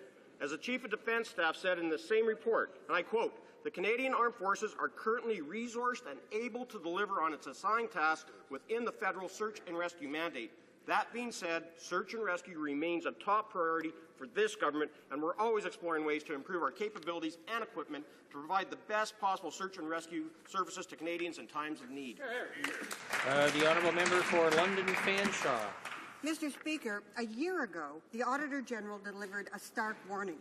Search and rescue services were in dire need of serious work. But now, a year later, a new report confirms there are still major problems with the availability of planes, proper equipment, and trained, experienced personnel.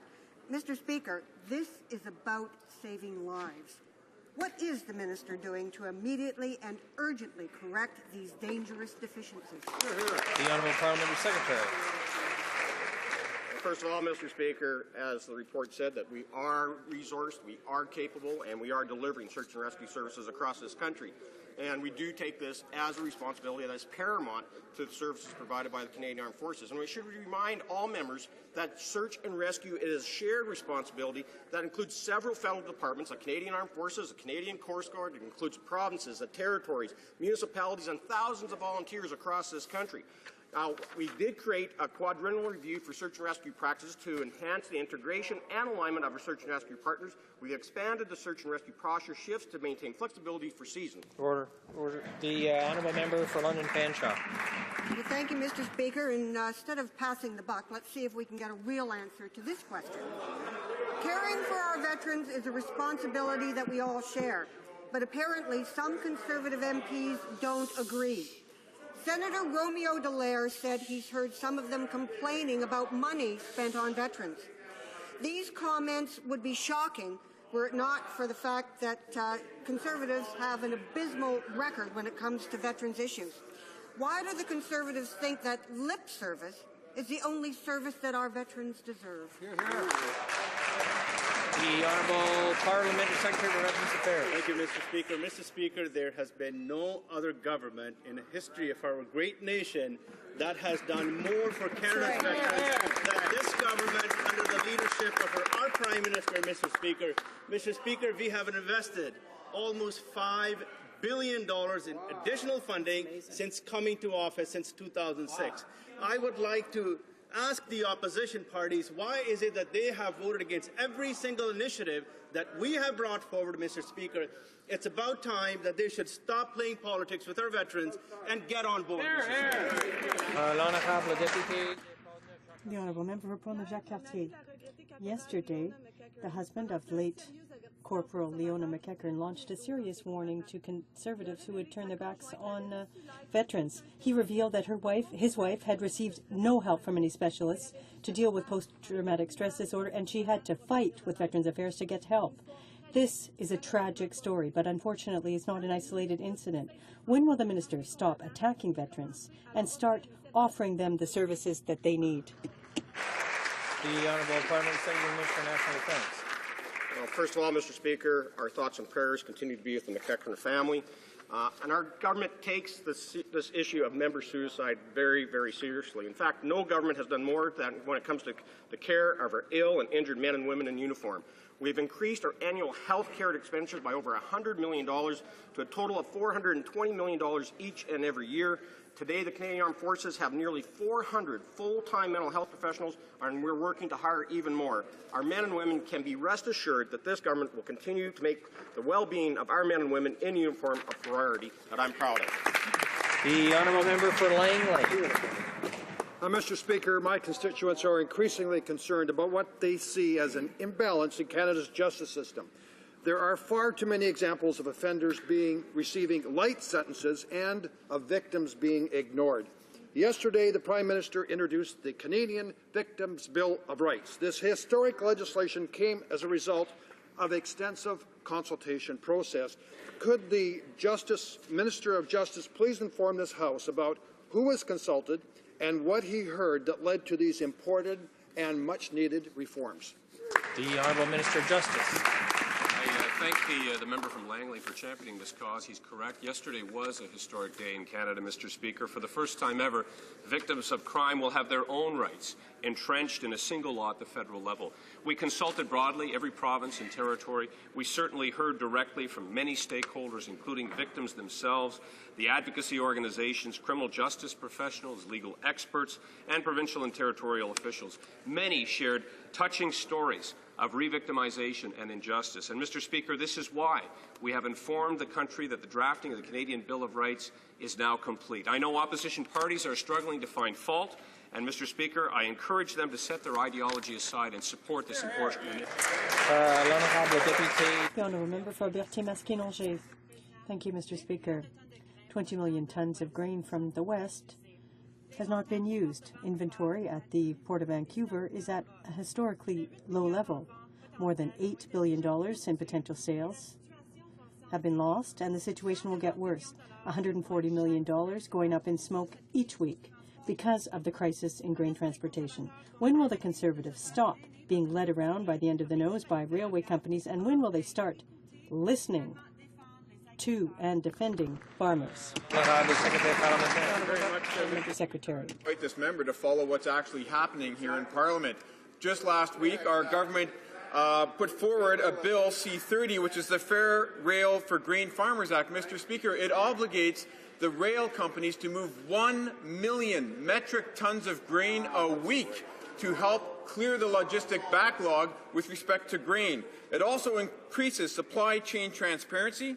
It will strengthen contractual mechanisms between producers and shippers, and, Mr. Speaker, it will help ensure that the entire chain is working at peak capacity. I invite this member to vote in favour of this legislation, Mr. Speaker. The honourable member. Speaker, I've been paying attention. I actually spoke on C-30, and we've been studying it in committee every day.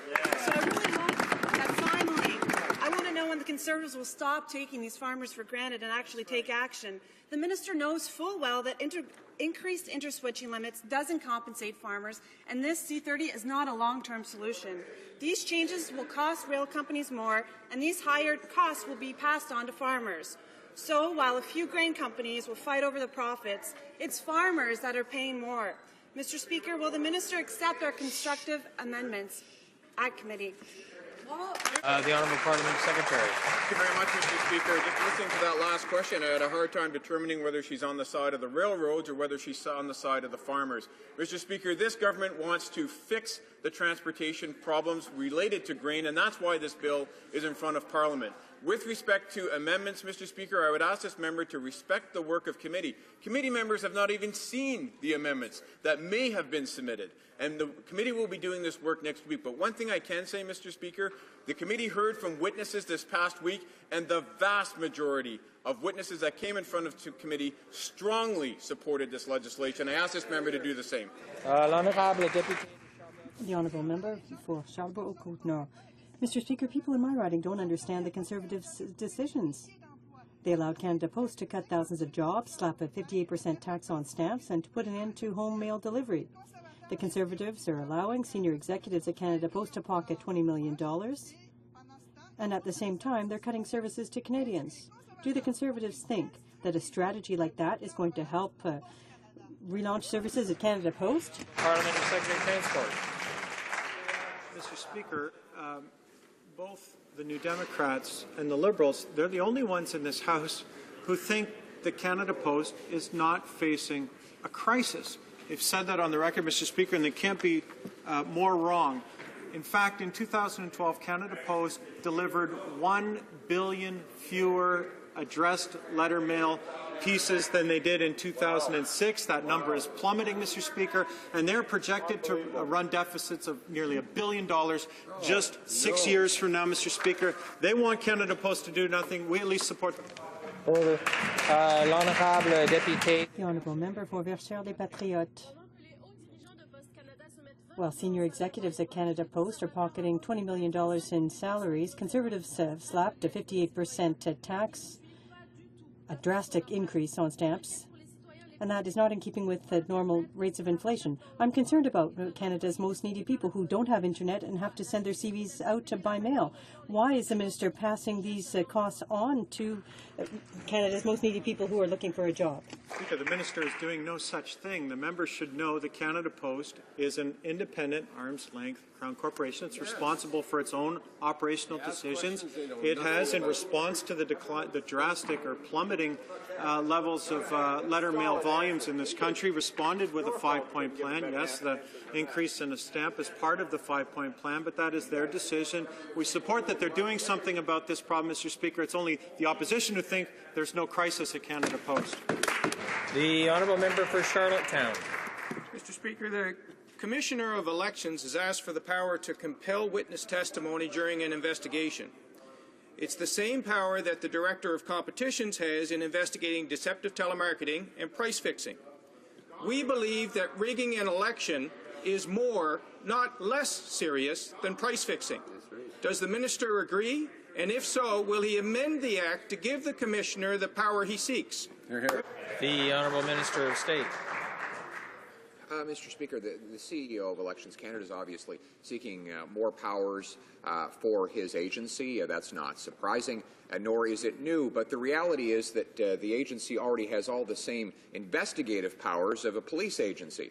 And police forces investigate extremely complex files with uncooperative witnesses and missing evidence, and they manage to come to conclusions, lay charges, and secure convictions all the time. So we would invite Elections Canada to do its work with the powers it has, and after the passage of the Fair Elections Act, the Commissioner, the investigator, will be independent. The honourable member for Charlottetown. Mr. Speaker, the minister just indicated that the Commissioner of Elections Canada has the same powers as police investigating serious crimes. That is not true. The police have the power to intercept private communications, commonly known as a wiretap. So, will the minister now agree to amend the Act to give that power to the Commissioner of Elections, which will make his answer true, or will he correct his answer? The Honourable Minister of State. Mr. Speaker, I personally have not seen a recommendation from Elections Canada that it seeks the power to do wiretapping, but what I can tell the member is that the agency currently has all the same powers of a police force to carry out an investigation, and we would invite them to continue to do that. Thank you. The Honourable Member for Pierrefonds-Dollard. Mr. Speaker, the Conservatives' measures taken to shut out refugees have been noticed throughout the world. This week, the UN published a report showing that in 2013, Canada had taken in 50% fewer refugees than 2012, and the UN called this a highly diverging trend. Many Canadians see this as a significant shift in Canada's role as a host country for victims of prosecution. When will the minister take action to fix the perverse effects of its botched immigration reforms? Mr. Speaker, Canada accepts more refugees than most other countries combined. We are leaders in this world with respect to the protection of refugees. The Government of Canada helps refugees settle and integrate and succeed in their new homes. Our objective is to help refugees to obtain the best results possible. Thank you, Mr. Speaker. Speaker, Conservatives don't get it. The measure of a good refugee system is not how much claims are dropping. It's whether those in danger get protection they need. That's right. There's clear evidence changes to refugee law have unbalanced our system, naming countries like Hungary safe, despite the recent surge in far-right anti-Semitic rhetoric, is alarming. People who face persecution may not find safe haven in Canada. Does the government not understand that it is a problem? The Honourable Parliamentary Secretary. Mr. Speaker, our government has a balanced and responsible plan for refugee resettlement. Unlike the NDP and the Liberals, we do not make policy on the whim, Mr. Speaker. The opposition is shamefully and purposely misleading Canadians. Our government has a balanced and responsible plan for refugee resettlement, Mr. Speaker, and I would urge the honourable member to support all of our measures. It is incredible that any time we bring measures in this House that support the refugee system, the members of the opposition and that member vote against it. Hear, hear. The Honourable Member for West Vancouver, Sunshine Coast, Sea to Sky Country. Mr. Speaker, Canadians believe in democracy at home, in the Ukraine, in Iran, and around the world. For instance, in dealing with the government of Iran, our government has consistently supported the democratic aspirations of the people of Iran. The crisis in the Ukraine has reminded Canadians that democracy is just not a reality for everyone. But Canadians are proud that our Prime Minister's visit to the Ukraine was the first of any G7 leader since the crisis began. However, in a recent interview with the Farsi language media, the Liberal Party leader attacked our government's support of democracy around the world. Can the Minister of Heritage please affirm our government's foreign policy? The Honourable Minister of Heritage. Thank the member for the question. question. The recent comment by the Liberal leader is of great concern to this government. As the Prime Minister stated, Israel is the only country in the Middle East which has long anchored itself in the ideals of freedom, democracy and the rule of law. Our government will not shy away from supporting the sole liberal democracy in the region. And on this side of the House, we have led the world with a clear and principled foreign policy, one that is based on freedom, democracy, human rights and the rule of law. Whether it is in Ukraine, Israel, or on the situation in Iran, we will do what is right and just, regardless of whether it is popular, convenient, or expedient. The honourable member for Halifax West. Mr. Speaker, all week the Minister of Environment has avoided questions on the impact of climate change. She has simply read from her pre-approved cue cards. So I'd like to give her a chance to show she can think for herself. What is the Minister's response to the new report of the Intergovernmental Panel on Climate Change? Minister of the Environment. Thank you, Mr. Speaker. Mr. Speaker, our government is committed to protecting the environment while keeping the Canadian economy strong. And thanks to our action, the carbon emissions will go down by close to 130 megatons from what they would have been under the Liberals. This is equivalent to shutting down 37 coal-fired electricity plants, and we are accomplishing this without introducing the Liberal carbon tax. Thank you, Mr. Speaker. The honourable member for Algoma, Manitoulin, Kapuskasing. Mr. Speaker, the days are counting down for passenger service on the Algoma Central Railway. Yet the minister hasn't even bothered to respond to 3 separate requests to meet the working group looking for options to save the service. Will the government do the right thing and work with stakeholders to find a solution to save ACR passenger service and help protect a unique $20 million a year tourism economy? Will the government finally get on board? The Honourable Minister of State for Transport. Mr. Speaker, Transport Canada advised CN that effective March 31st, 2014, the Government of Canada will no longer provide CN with funding through the Regional and Remote Passenger Rail Services Class Contribution Program. The decision by CN to discontinue the passenger rail service between Sault Ste. Marie and Hearst is a business decision made by a private company. The Government of Canada has no direct role in owning or operating railways. Railway companies are private entities that make their own decisions concerning their operations and which services and routes are offered to their customers. The honourable member for Ancaster, Dundas, Flamborough, Westdale. Thank you, Mr. Speaker. Sir Johnny MacDonald, our first Prime Minister, had a vision of a railway from coast to coast. Today, as we near Canada's 150th birthday, digital technology is what connects us Canadians, bridging the divisions instantaneously. There are few jobs, few sectors, and few aspects of our lives that remain untouched by digital technologies, Mr. Speaker. Can the Parliamentary Secretary to the Minister of Industry please tell the House what our government is doing to promote Canada's digital future? The Honourable Parliamentary Secretary for Industry. New Transcontinental Railway. Thank you, Mr. Speaker. Mr. Speaker, this morning the Minister of Industry announced Digital Canada 150, which is focused on 5 key pillars. Connecting Canadians, ensuring that Canadians have access to the latest wireless technologies, protecting Canadians, ensuring that their online privacy is protected, economic opportunities, ensuring Canadians have the skills and opportunities necessary to succeed in a digital economy, digital government, making Canada a global leader in using digital technologies and open data, and Canadian content, including measures that celebrate our national story and what it means to be Canadian. As we celebrate our nation's birthday... Order.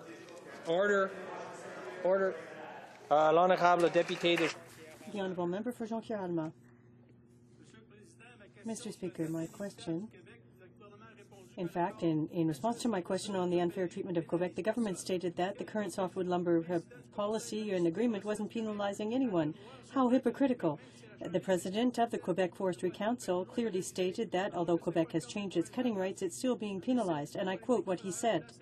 The federal government's policy is putting the Quebec industry at a significant competitive disadvantage. What is the government waiting for to do its job and to protect the forestry industry in Quebec? The Honourable Parliamentary Secretary to the Minister of International Trade. Mr. Speaker, the softwood lumber agreement continues to enjoy strong support from the industry and provincial governments across the country for the stability it provides. In fact, Mr. Speaker, the industry has thrived under this agreement. While the NDP and it seems the Bloc continue to promote policies that would actually slow growth and kill jobs in this industry, Mr. Speaker. Our government is, in fact, building trade relationships in Europe and in Asia that will secure jobs in our lumber and wood product industry, Mr. Speaker. The honourable member for Jonquière-Alma. Mr. Speaker, 2 years ago this week, without assessing the impact on families and regions, the government announced its employment insurance review. We can now see the consequences. It takes longer to get benefits. It's longer and more complex to challenge bad decisions. And above all, families across Quebec are being financially penalized. Clearly, this reform is detrimental to workers, and it is making families worse off. Now that these consequences are well known, will the government cancel this detrimental policy for Quebec workers? Parliament Secretary. Mr. Speaker, what we are doing is making changes that are going to connect people with available jobs. Right. Those are the changes that we're making. We're seeing good results from that across the country. Employment insurance will always be there for anyone who applies and there are no jobs available in their region, Mr. Speaker. Thank you. The honourable member for Thunder Bay Superior North. Mr. Speaker, our passenger trains are dead or dying. Montreal to St. John, Toronto to Cochrane, Barrie to Orillia, all dead. Toronto to Sarnia, cut in half. Sault Ste. Marie to Hearst, dies April 30th. Toronto to Niagara, dead. Montreal to Gaspé, suspended. The ocean and Canadian trains both threatened. Mr. Speaker, why are we the only country in the G20 that is not investing in passenger rail? The Honourable Parliamentary Secretary for Transport. Speaker, that's nonsense. I mean, this government has invested over $1 billion in capital investments for Via Rail, and we invest millions every year in their overall network. And I'm reminded, though, that this member over there is the one who continually and consistently votes against that support for Via Rail, Mr. Speaker. That's a shameful record. We'll do our part. This concludes question period for today. In terms of daily business, daily routine, tabling of documents, the Honourable Chief Government Whip. Thank you, Mr. Speaker. Pursuant to Standing Order 83.1, I have the honour to table a notion of Ways and Means motion to introduce an act to give effect to the Tla'amin Final Agreement and to make consequential amendments to other acts, and pursuant to Standing Order 83-2, I ask that an order of the day be designated for consideration of this motion. Mr. Speaker, I am also tabling in both official languages the Tla'amin Final Agreement, the Tla'amin Final Agreement Appendices, and the Tla'amin Tax Treatment Agreement. Thank you, Mr. Speaker.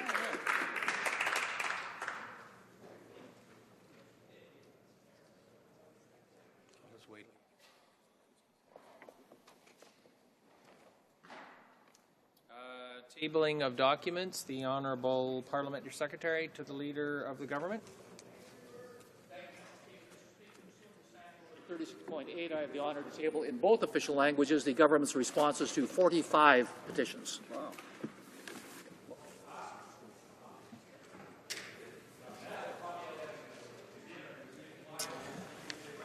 Wow. Tabling of documents. Introduction of government bills. Statements by ministers. Reports from inter-parliamentary delegations. Presenting reports from committees, the Honourable Parliamentary Secretary to the Minister of Aboriginal Affairs. Mr. Speaker, I have the honour of tabling in both official languages the 5th report of the Standing Committee on Aboriginal Forests and Northern Development with regard to Bill C-25, an act respecting the Kaliku Mi'kmaq First Nation Band Order. To report the bill back to the House without amendment. Presenting reports from committees. Introduction of private members' bills. Mr. Chisu, seconded by Mr. Warawa, moves for leave to introduce a bill entitled An Act to Amend the Federal-Provincial Fiscal Arrangements Period of Residence. This motion is deemed adopted. The Honourable Member for Scarborough East Pickering. Mr. Speaker, I rise today to table my private member's bill and act to amend the Federal Provincial Fiscal Arrangements Act, period of residence.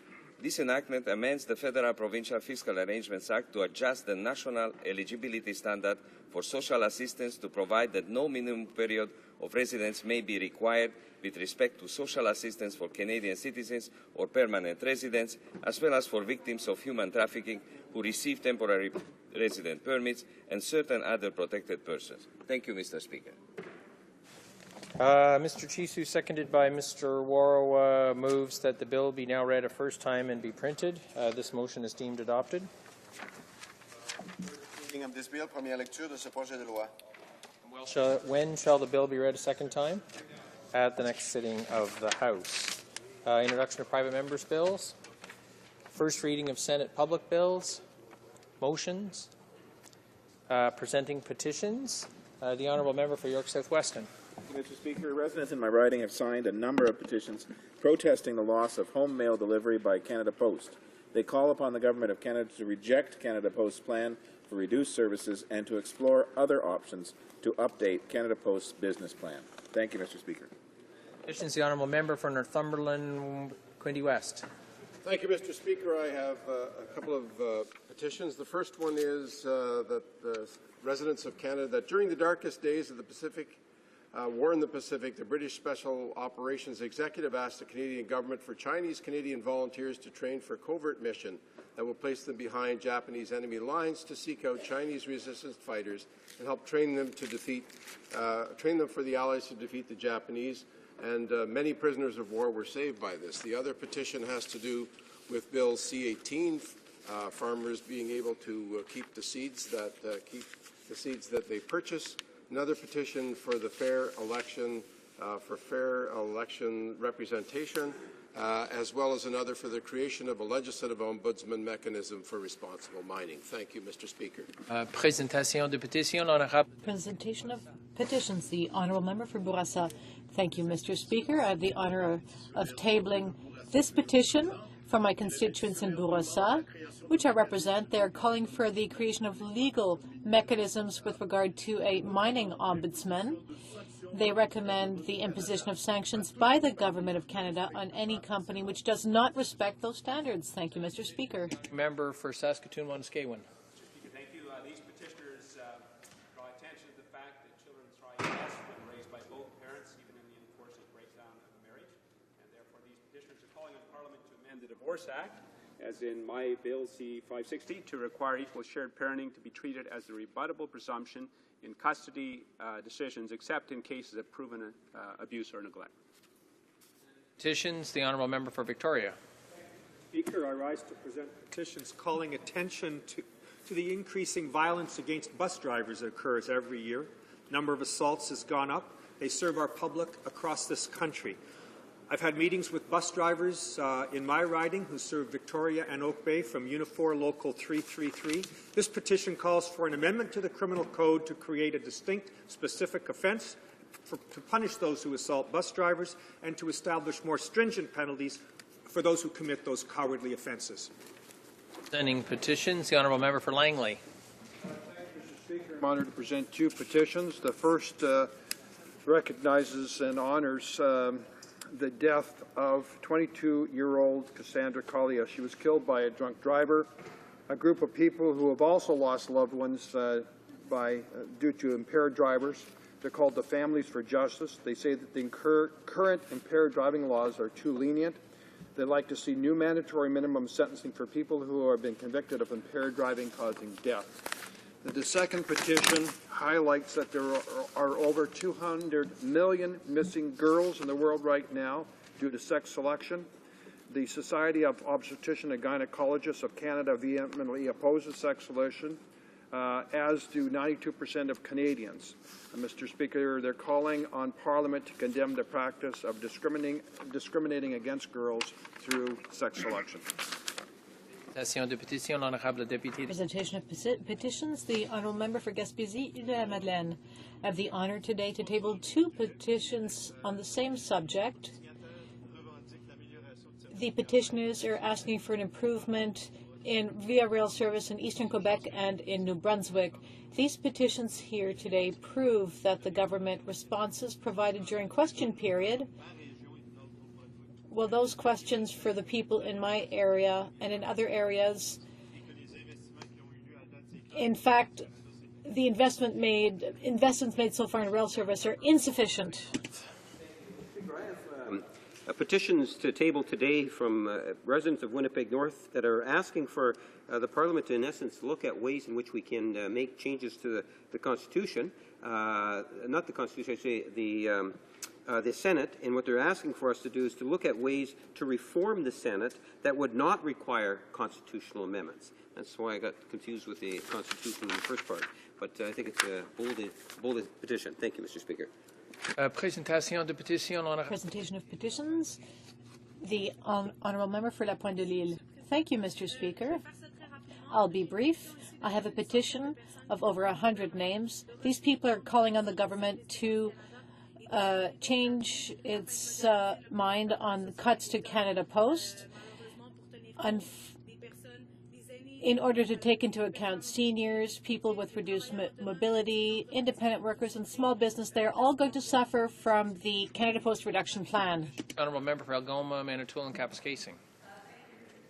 A few petitions. The first petition is with respect to the hopes of many, and it's signed by Sault Ste. Marie, people from Sault Ste. Marie, from Goulet River, and from Wawa, and their hope is that the government will stop the derailment of their tourism economy. It's with respect to the fact that the ACR passenger service is about to terminate at the end of April, and they would like the government to reinstate the funding. There has been no consultation with the stakeholders, and that needs to happen. Mr. Speaker, the second petition that I am tabling is for a moratorium on GM alfalfa. And I am rising to present this petition signed by people of Thessalon and Little Rapids, Bruce Mines, Deborah, Chatham, Grand Prairie, and Sydney. The petition calls for a moratorium on GM alfalfa because of the possible adverse side effects on organic farming due to cross-contamination and international trade of GM alfalfa. And my last petition, Mr. Speaker, c'est une pétition à la Chambre des communes. A petition to be tabled in the House of Commons with regard to Canada Post. It's from the citizens of Kapuskasing. Given the cutbacks announced by Canada Post and its strategies to generate more revenues, you can see, Mr. Speaker, that Canadians are very concerned by the actions of this government. For Toronto, Danforth. Thank you, Mr. Speaker. I have 4 petitions, so I will be quick. The first one is a variety of citizens, dozens in my riding, who request the Government of Canada to commit to attaining greenhouse gas emission reduction goals that it has supported internationally and contribute its fair share to filling the megaton gap.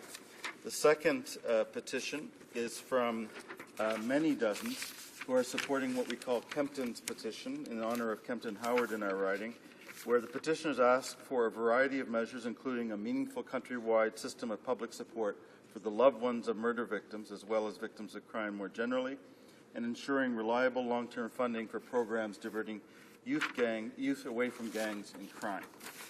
Thirdly, Mr. Speaker, I have a moratorium I have a petition on a moratorium for GM alfalfa like my colleague, where the bottom line is that the petitioners call upon Parliament to impose a moratorium on the release of genetically modified alfalfa in order to allow proper review of the impact on farmers, and I would say especially organic farmers and family farms in Canada. And finally, I have 2 sets of petitions totaling many dozens in favor of my bill C-506, which would restore protection of the Don River that was stripped by the Navigable Waters Protection Act.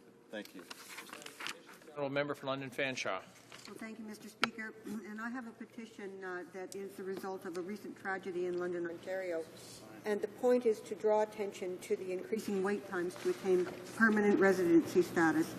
The undersigned asks the Government of Canada to ensure that the Department of Citizenship and Immigration is properly staffed and resourced in order to reach decisions on applications in a fair and timely manner, and that these immigration officials consider all the factors in regard to individual applications, including humanitarian and compassionate grounds. Séance de pétition, l'honorable député de Presenting Louis-Hébert. of petitions, the honourable member for Louis-Hébert. Thank you, Mr. Speaker. Petitioners from throughout Quebec have signed this petition. They want us to put a stop to violence against bus drivers, so they want an amendment to the criminal code to have a specific offence in this regard. Questions on the order paper. The Honourable Parliamentary Secretary. Thank you, Mr. Speaker. Mr. Speaker, I ask that all questions be allowed to stand. Agreed? Agreed, and so ordered. Orders of the day. Government orders, government bills, commons. Resuming debate at second reading of Bill C-31, Economic Action Plan 2014 Act Number 1. Resuming debate, the honourable member for Pontiac. Thank you, Mr. Speaker. I would just like to say that I will share my time with my dear colleague, the member for Portneuf-Jacques-Cartier. Thank you. It's always an honor for me to rise in this chamber to represent my fellow citizens in the large riding of Pontiac. But today I'm here to deplore the fact that this bill, which is so vast, this bill will be studied in such a short period of time, thus undermining the work of Parliament by preventing MPs from studying in detail the bill and its implications. It is the fifth time, yes, the fifth time that the Conservatives are trying to avoid parliamentary scrutiny of their regressive economic plan by introducing this omnibus budget bill. But, Mr. Speaker, these are important issues which deserve to be studied more in depth.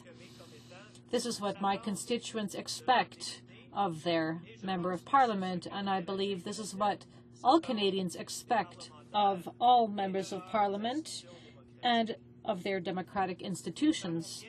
We know full well that with this bill, another budget implementation bill, this bill will surreptitiously introduce hundreds of changes without proper scrutiny. And it is just another move by this ideological government which is in power. Mr. Speaker, the bill is over 350 pages long. It contains over 500 provisions. It changes, or rather it amends dozens of acts and contains many measures which were not even mentioned in the budget statement. The government House Leader, after only 25 minutes, that is, after only one person had risen to speak on the bill, so the government House Leader rose to impose a motion of closure. This is deplorable and shameful, Mr. Speaker. A budget and its implementation act are choices made for Canadians. Mr. Speaker, it is their money that we are spending, and so we must do so prudently. But this bill does not address the real concerns of Canadians. It put forward austerity measures that make life less affordable for Canadians and that stifle Canada's economic growth, whereas today's wages are stagnating, there is more and more precarious work, and household debt is reaching new records. Worse yet, there is nothing in this bill or this budget to help the 300,000 Canadians who are unemployed. That is 300,000 more than there were before the recession, or to replace the 400,000 jobs in the manufacturing sector that have been lost on this government's watch. Mr. Speaker, we have to think of our future generations when we think of these choices.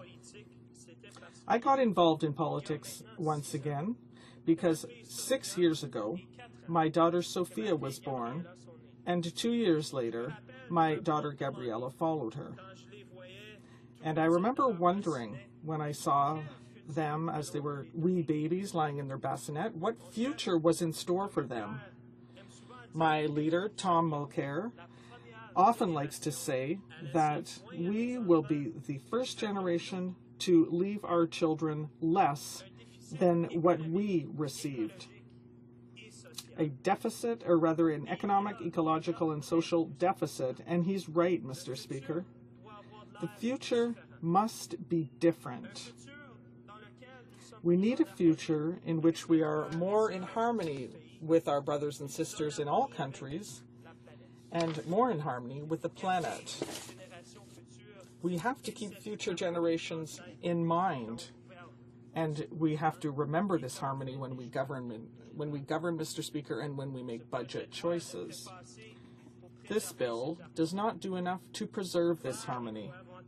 To do so, we must give precedence to new technologies that will reduce our dependency on oil, which is the cause of global conflict and environmental degradation. That is why my party supports an investment strategy in the 21st century economy based on clean technologies.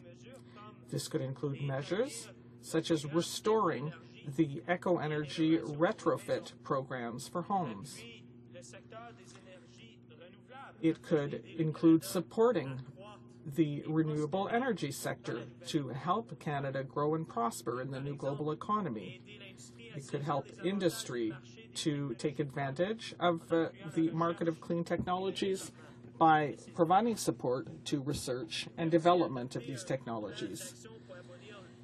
This could also include measures like adopting an action plan to abolish the $1.3 billion in subsidies that are actually awarded, or that are currently awarded to the fossil fuel industry. We could also support specialized training to prepare workers to, or rather, for green jobs of the future.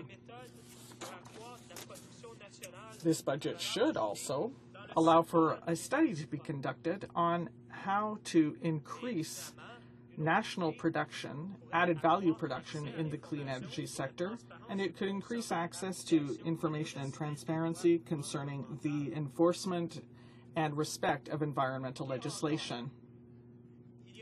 Worse yet, there is almost nothing in this budget to address the infrastructure shortage in our communities.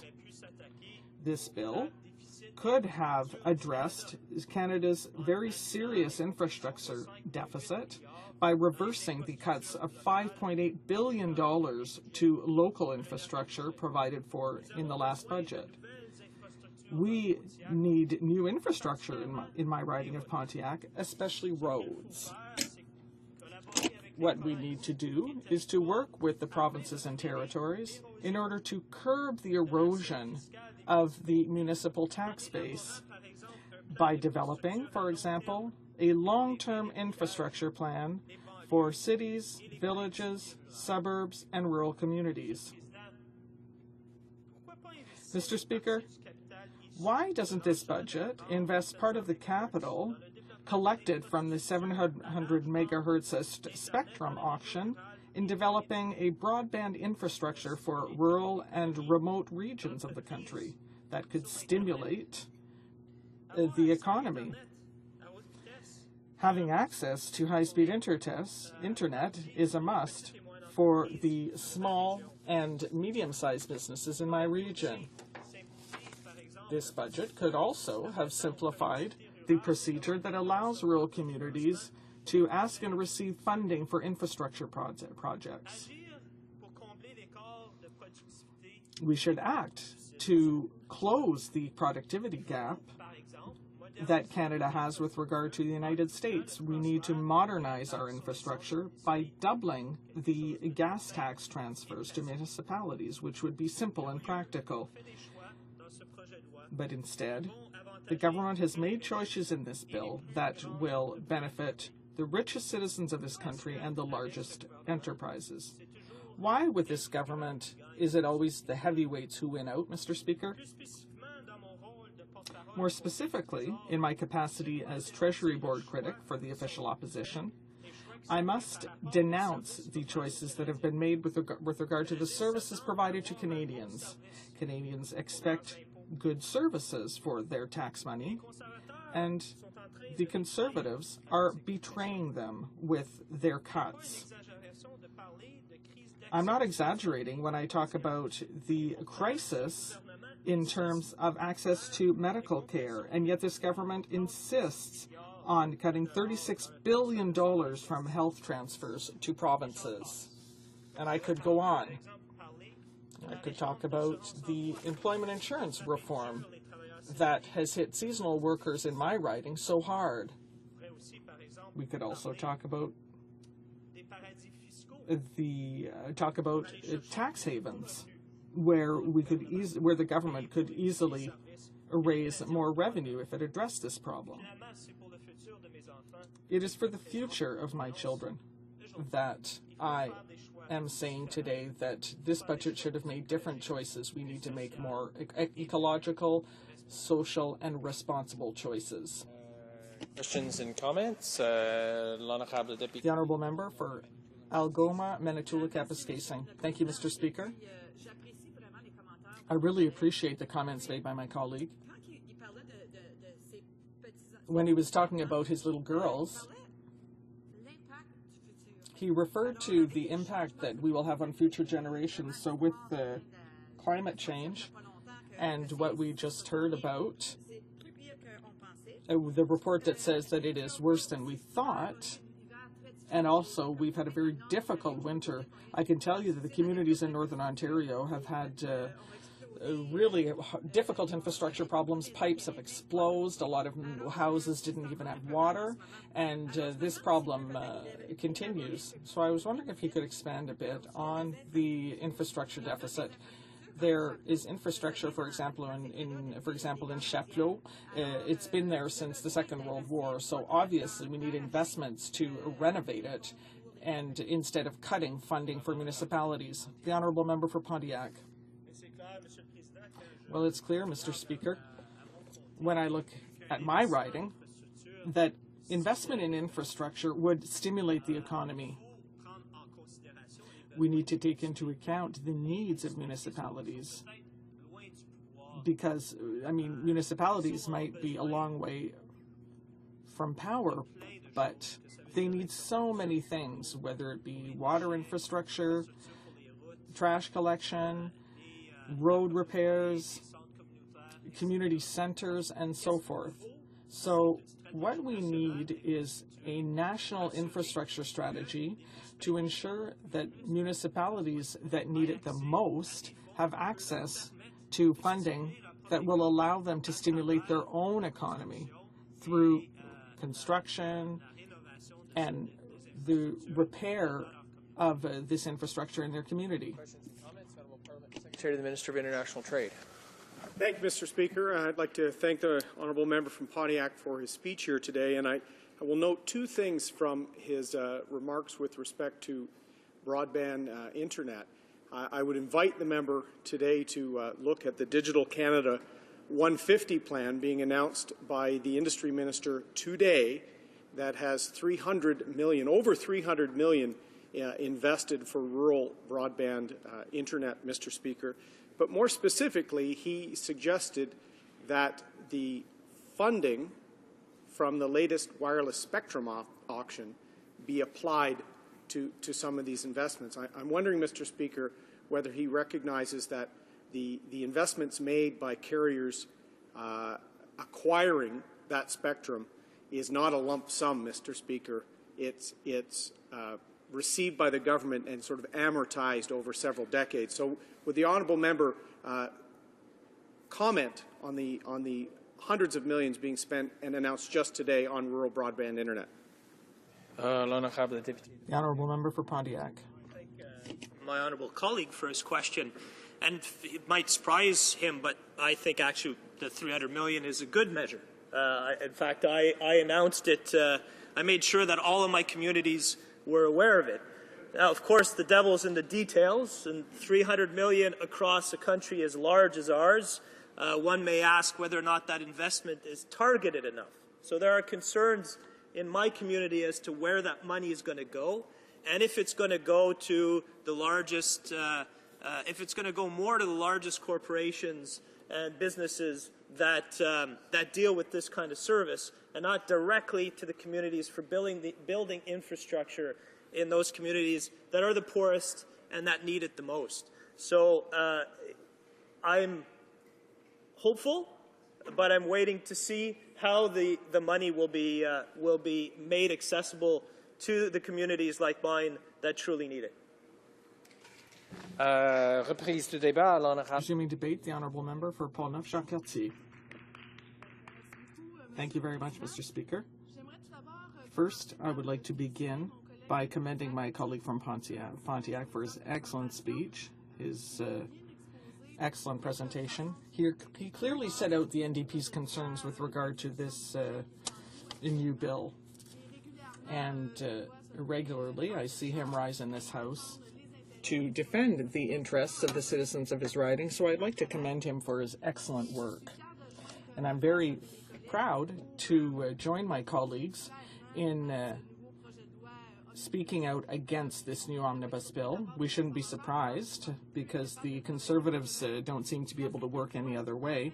This is the 5th time that we have been presented with this type of massive bill, and that we've had to deal with this underhanded tactic to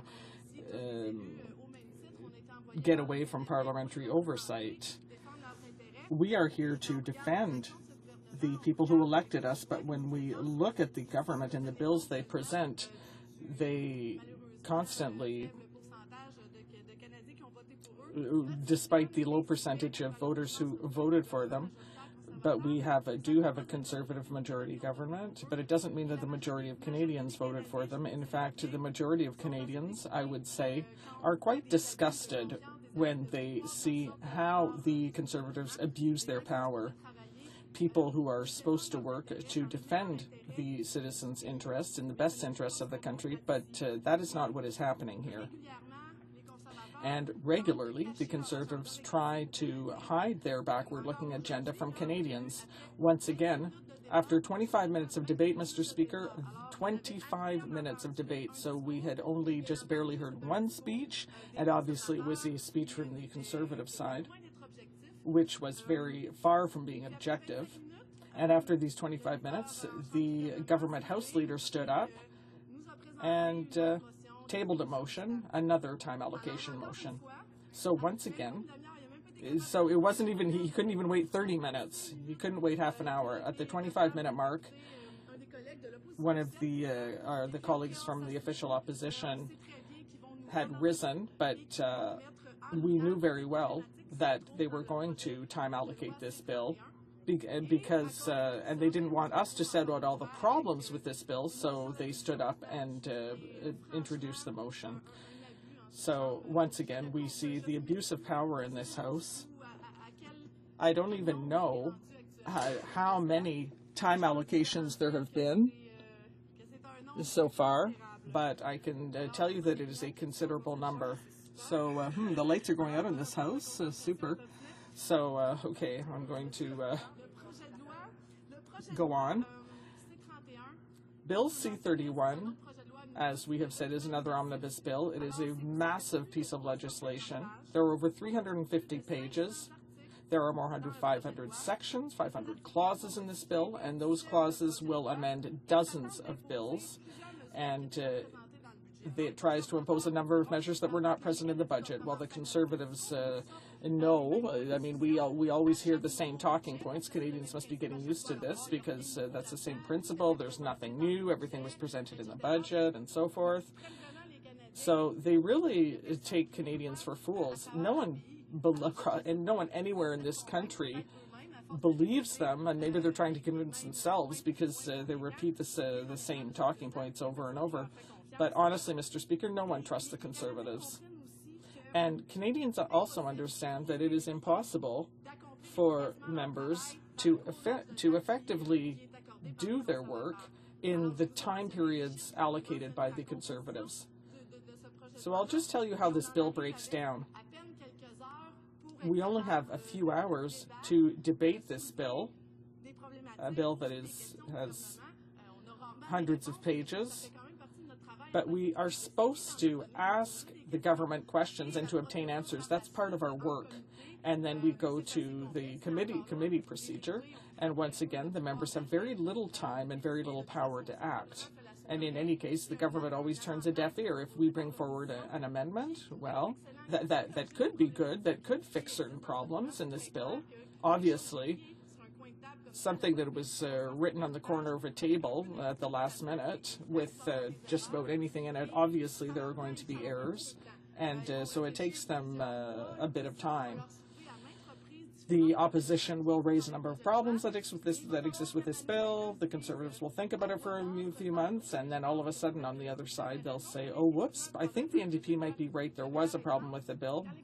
The best example is that when the Conservatives decided to charge GST on hospital parking, the NDP decried this measure. We said it was crazy, Mr. Speaker. It was simply absurd to charge those kind of fees for people who are already vulnerable. They're going to visit their family who are suffering. But the Conservatives decided that this was a way to fill the public coffers by cracking down on people who are visiting sick people in the hospital. We were firmly opposed to this measure. We spoke out against it. And of course, many, many, many months later, they realized that we were right. And they removed this measure. But it takes time, Mr. Speaker. If they had been open-minded, if they weren't so demagogical, we wouldn't be at this point today, and I wouldn't be wasting my time right now by giving examples like this. Canadians are aware of the problems caused by this government. For months and months, they did nothing until the pressure became too great. And it is these types of situations that we find ourselves when we have to deal with omnibus bill, massive documents full of propaganda. So I would urge Canadians to flip through it. They're going to have they're going to be quite shocked at some of the they see in there. They know that the elections in 2015 are coming. The Conservatives see their support falling, not just in Quebec, but even across the rest of the country. They know that this is not a viable option to ensure the good of our country. So there are more and more people in need. There are the refugees we used to welcome. The Conservatives have really reduced that because of their incomprehensible decisions. So more and more, we are losing our identity. We're losing what makes Canada so great, which made people from abroad appreciate us. And now, with these measures that are hidden in these different omnibus bills, we're losing our stellar reputation that Canada had. I find it really a shame, Mr. Speaker. And quite honestly, I would really like to have the opportunity, Mr. Speaker, to be able to consult with a number of Conservative colleagues to see if they really know what they're voting on, because I am certain that the majority of them have no idea what is in this Budget Implementation Act in Bill C-31. There are over 350 pages. It's fine when the PMO sends them their talking points that they can spout on all public forums. They do very well so far, but I'm sure that the majority of them have no idea what they're voting on, and that is what we in the NDP are calling for. We want to hold a debate so that we can discuss this in the House to present the concerns of our citizens, and that is why the Conservatives sent us here to do this work. The Conservatives are getting more and more complacent, and they don't seem to take this aspect of our work seriously anymore. And quite frankly, Mr. Speaker, I find that abusive. Earlier this week, we moved a motion that clearly showed how the Conservatives were abusing taxpayers' money on a regular basis, including with the government Challenger aircraft. And here we have more evidence that the Conservatives really don't care what Canadians want. This budget does nothing to create new jobs, and in fact, they're even eliminating the tax credit for hiring that had been proposed by the NDP for small businesses. In my riding of Pont-Neuf-Jacques-Cartier, there are a tremendous number of small and medium-sized businesses, and the government is simply eliminating this tax credit. It's easy for the Conservatives to say, well, listen, you vote against all of our measures. But when they put one or two little presents in this huge, massive bill, the opposition can't vote in favor of this bill. It's shameful. And very frankly, if I were in the Conservative shoes, I would be shy. I would be embarrassed to use an argument like that. Thank you, Mr. Speaker. Questions and comments? The Honourable Parliamentary Secretary to the Prime Minister. Thank you, Mr. Speaker. Now, the member talked a lot about the process, about a number of other things, and not about the measures in the bill. She was very partisan. I would have liked to have heard her talk about some suggestions, for example, for improving the bill. I'd like to give her an opportunity over the next couple of minutes to try to do that. The Honourable Member. Well, thank you very much, Mr. Speaker. I understand that the member for Lobinière-Chaudière doesn't like me talking about the process. He wants to imply that this isn't important. It's not important that we need to focus on the needs of our constituents. He's trying to say that we should just give up because we're elected already. Well, frankly, Mr. Speaker, there's no one who accepts that kind of an argument. And it's not up to me to repeat the Conservative propaganda. We know that this is a budget that will do nothing to help families. It will do nothing to create jobs. And it's another propaganda document, Mr. Speaker, and I won't focus on that. Questions and comments? Honourable Member for Charles. Let's talk about some content. Mr. Guy Farron, an ombudsman for veterans, has said that many are seriously handicapped but are not eligible for the pension. That's one thing. This act talks about compensating veterans, but between a 3-month period for 2012. Why doesn't this bill take into account amounts prior to 2012? I know that the member has a base in her riding and knows about these issues. The Honourable Member. Well, thank you, Mr. Speaker. I'd like to thank my colleague for her question. And yes, in fact, I do have Valcartier in my riding, the base. But beyond that, I'm a military brat myself. I traveled across the world. My father fought in the Korean War. We're a military family. And so for military families and veterans, this is very important. I'm very proud to be part of a political party that recognizes the social contract that associates us with our veterans, unlike the government that tries to use that as an argument, a legal argument in the courts. I find that inconceivable, Mr. Speaker. I have a great deal of difficulty answering my colleague why there isn't compensation for our veterans. I can't explain it myself. I'd like to have an answer on that because it's completely unacceptable. Questions and comments, Honourable Parliament Secretary to the Minister of Labour.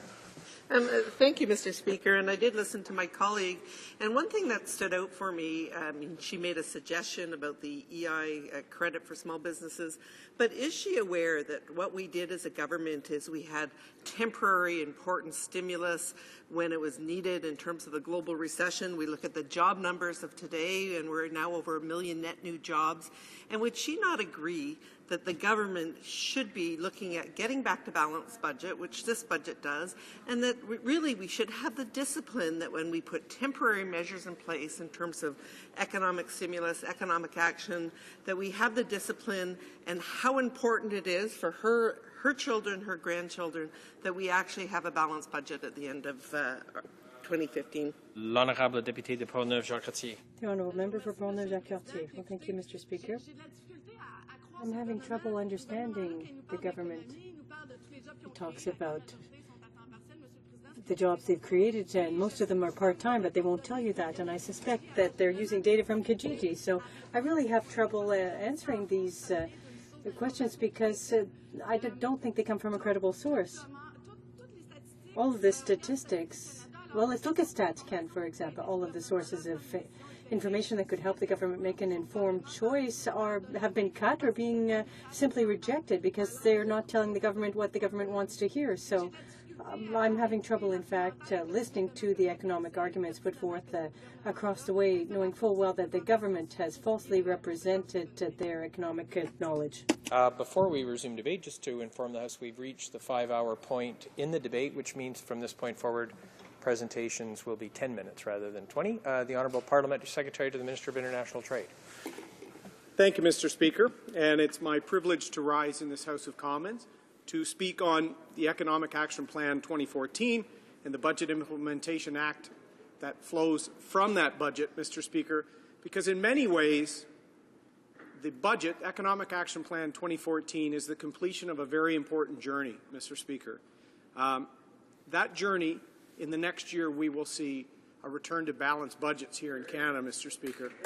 And what's most important as Conservatives, that journey has taken place without increasing taxes. Right. An approach and a journey that my colleagues on the opposite side, the NDP and the Liberals, would have turned to during the economic crisis, and our government was consistent that we were not going to raise taxes on families, on seniors, or on job creators, Mr. Speaker. So no tax increases and a return to balanced budgets. And I'd be remiss if I didn't say one of the key shepherds on that journey, Mr. Speaker, was my colleague and friend and my neighbour, in fact, Mr. Speaker, the Member of Parliament for Whitby-Oshawa, who, working with the Prime Minister and our caucus, made sure that we kept our commitments that we started during the worst of the downturn in 2008, 2009, to get to a balanced budget, to get to where we are now, Mr. Speaker. And I'd like to remind my colleagues in this House, where are we now? We're in a unique position of leadership in the G7, Mr. Speaker. We have the best economy in the G7 right now. We will be the first G7 nation to have a balanced budget in the coming year, Mr. Speaker. We lead in job creation, Mr. Speaker, with almost 1 million net new jobs since the depths of the recession, and the vast majority of those full-time, Mr. Speaker. We have the best debt-to-GDP ratio amongst our G7 colleagues. We've got the top financial institutions and regulatory environment in the world, Mr. Speaker. In many ways, we are the envy of our friends, and we are going to not only continue on that success, Mr. Speaker, we're going to make sure that Canada remains a leader under our government.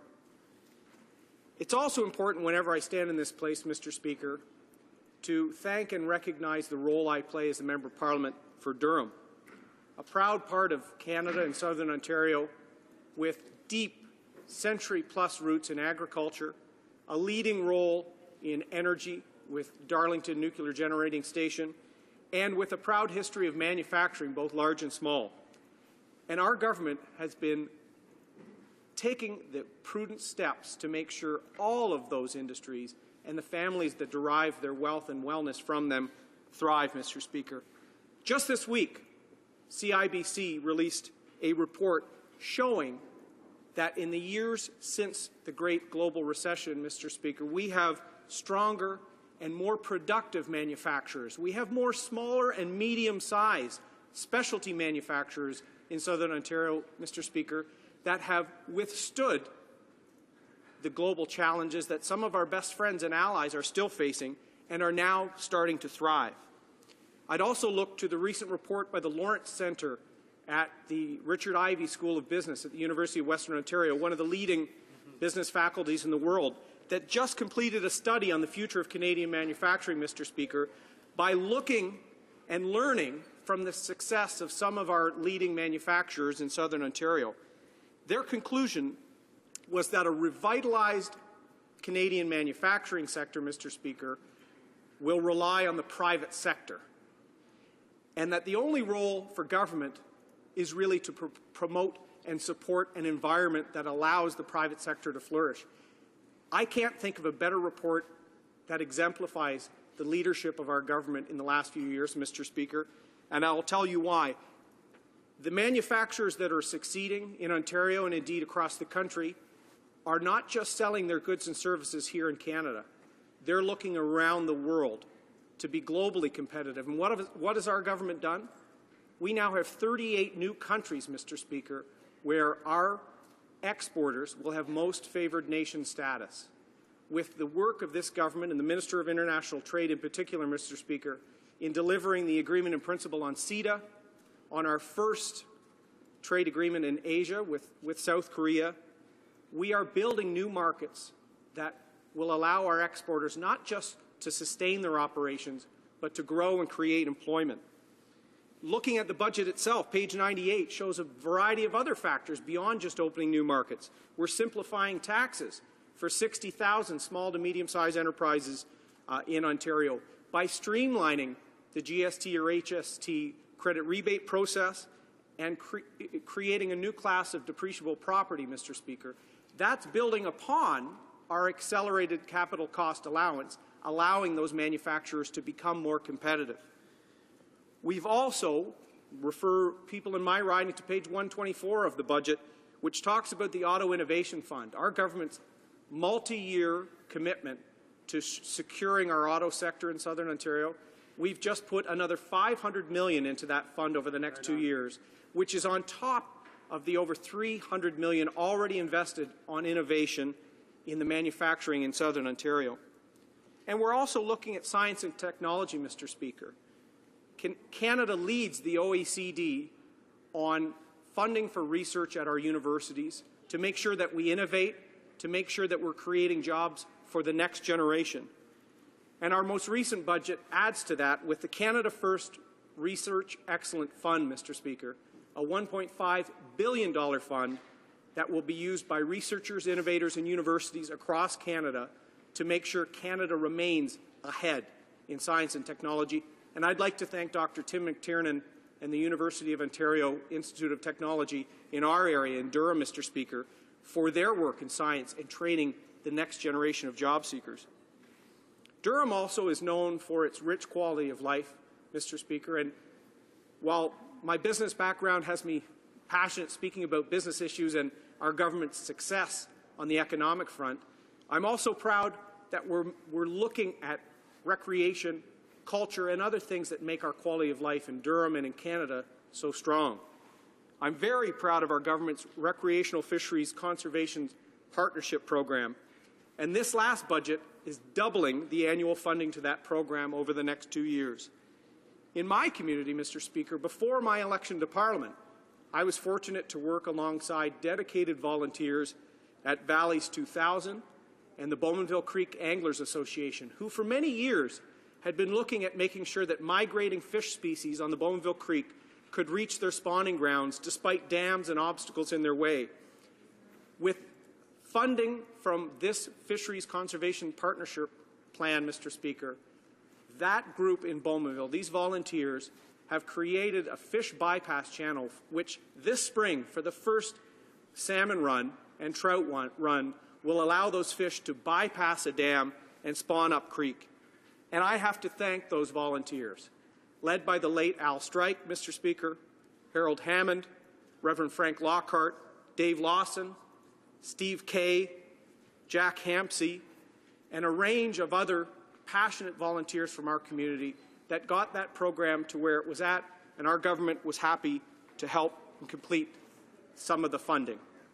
And finally, Mr. Speaker, as a veteran myself, I have to note that starting on page 223, our government maintains its strong commitment to our veterans and their families. With a $108 million commitment to the Last Post Fund, we are taking this funeral and burial program, Mr. Speaker, that's intended for impoverished or indigent veterans, and we're expanding it beyond its mandate in World War II and Korea to the modern-day veterans so that no one will slip between the cracks, Mr. Speaker. That is on top of our increases last budget in funding for those services specifically.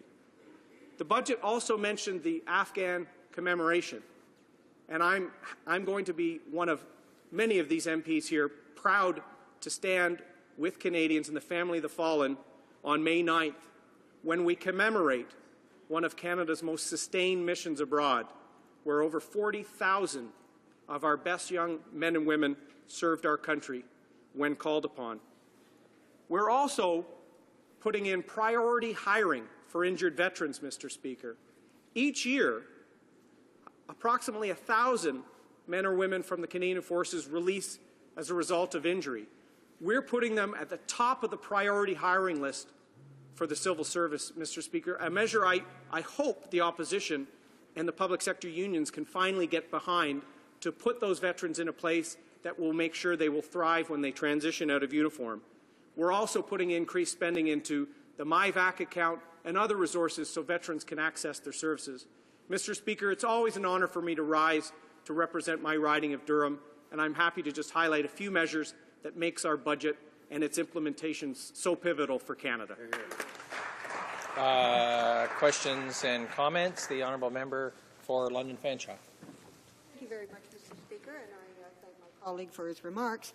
Last night, I went to the Veterans Affairs Committee, and we heard from the Last Post Fund, the people who support and try to maintain funding for veterans in difficult financial circumstances. And they were very clear. This government may well indeed have put more money into the fund, but nobody can access it. They've ensured that the lower limit for accessibility at $12,500 makes it virtually impossible for families of veterans to have access to that money. How on earth can they brag about something in terms of the money they've provided when no one can get to it? The Honourable Parliamentary Secretary. Thank you, Mr. Speaker, and I'd like to thank the honourable member for her work on that committee. And this gives me an excellent opportunity, and I hope she's indeed listening, Mr. Speaker, to show you why this fund is actually structured in a way that targets those in need. As a veteran, I don't expect decades later to have my funeral covered, Mr. Speaker. It's only impoverished veterans. And let me tell you what she neglected to say, Mr. Speaker, about that $12,500 cutoff. That amount of net assets for a deceased veteran does not include their house and does not include their car, Mr. Speaker. So we are actually talking about people that only have that amount of assets at the end of their life. The car and the house could actually mean the veteran has more. So we're not just talking about homeless veterans or people like that, Mr. Speaker. This is an amount that's set that's very reasonable to make sure that those that fall between the cracks, that need support, get it. I would invite the member and the NDP to stop playing games and tell the full story on how that number is calculated. Questions and comments? The honourable member for Charlottetown. Playing games with respect to the Last Post Fund, this member and I served together on the Veterans Committee when the last budget was brought down. And this member would know full well that in the last budget, the government put in $65 million. They budgeted $65 million in the Last Post Fund, knowing full well that there was absolutely no possible way that that money would be spent. So that money would lapse and go against the deficit. So my question for the member is twofold. Number one, can he stand up and tell us how much of the $65 million that was budgeted in the last budget has actually been spent on veterans? We both know the answer. And the second one, this 108 that he speaks of, are they going to do the same thing? The Honourable Parliamentary Secretary. Thank you, Mr. Speaker. And this is another great question by my Liberal colleague to allow me to explain how this works to him as well, because he being from Charlottetown, likes to play a few games on this subject as well, Mr. Speaker, although I know his heart is in the right place. When it comes to these funds, Mr. Speaker, this government, nor could any member of this House, predict in 10 years from now how many veterans who are impoverished may pass. So what these amounts do, Mr. Speaker, is they provide a contingency reserve within the fund that will provide enough flexibility over the course of the coming decades for access. The amounts he referred to from last year make sure that the individualized costs for funeral, burial, and the services around them have come up, reflecting a higher cost than a generation ago. And the money in this budget, Mr. Speaker, will now ensure that the overall fund has the ability to ensure that indigent veterans post-Korea, so modern-day veterans, even potentially some of my own colleagues from my time in uniform will be protected by the fund. If he has any further questions, Mr. Speaker, we'd be happy to answer them. Resuming debate, the honourable member for London Fanshawe. Well, thank you, Mr. Speaker. You might have noticed that during every question period for the last 8 years, Conservative members have risen in this House to rail against the NDP for not supporting their budgets. Well, I'd like to let the members opposite know that there will be no change in their speaking notes today. In fact, in question period today, it was the same old tired lines from the government. I, Mr. Speaker, will not be supporting Bill C-31, and here are the reasons why.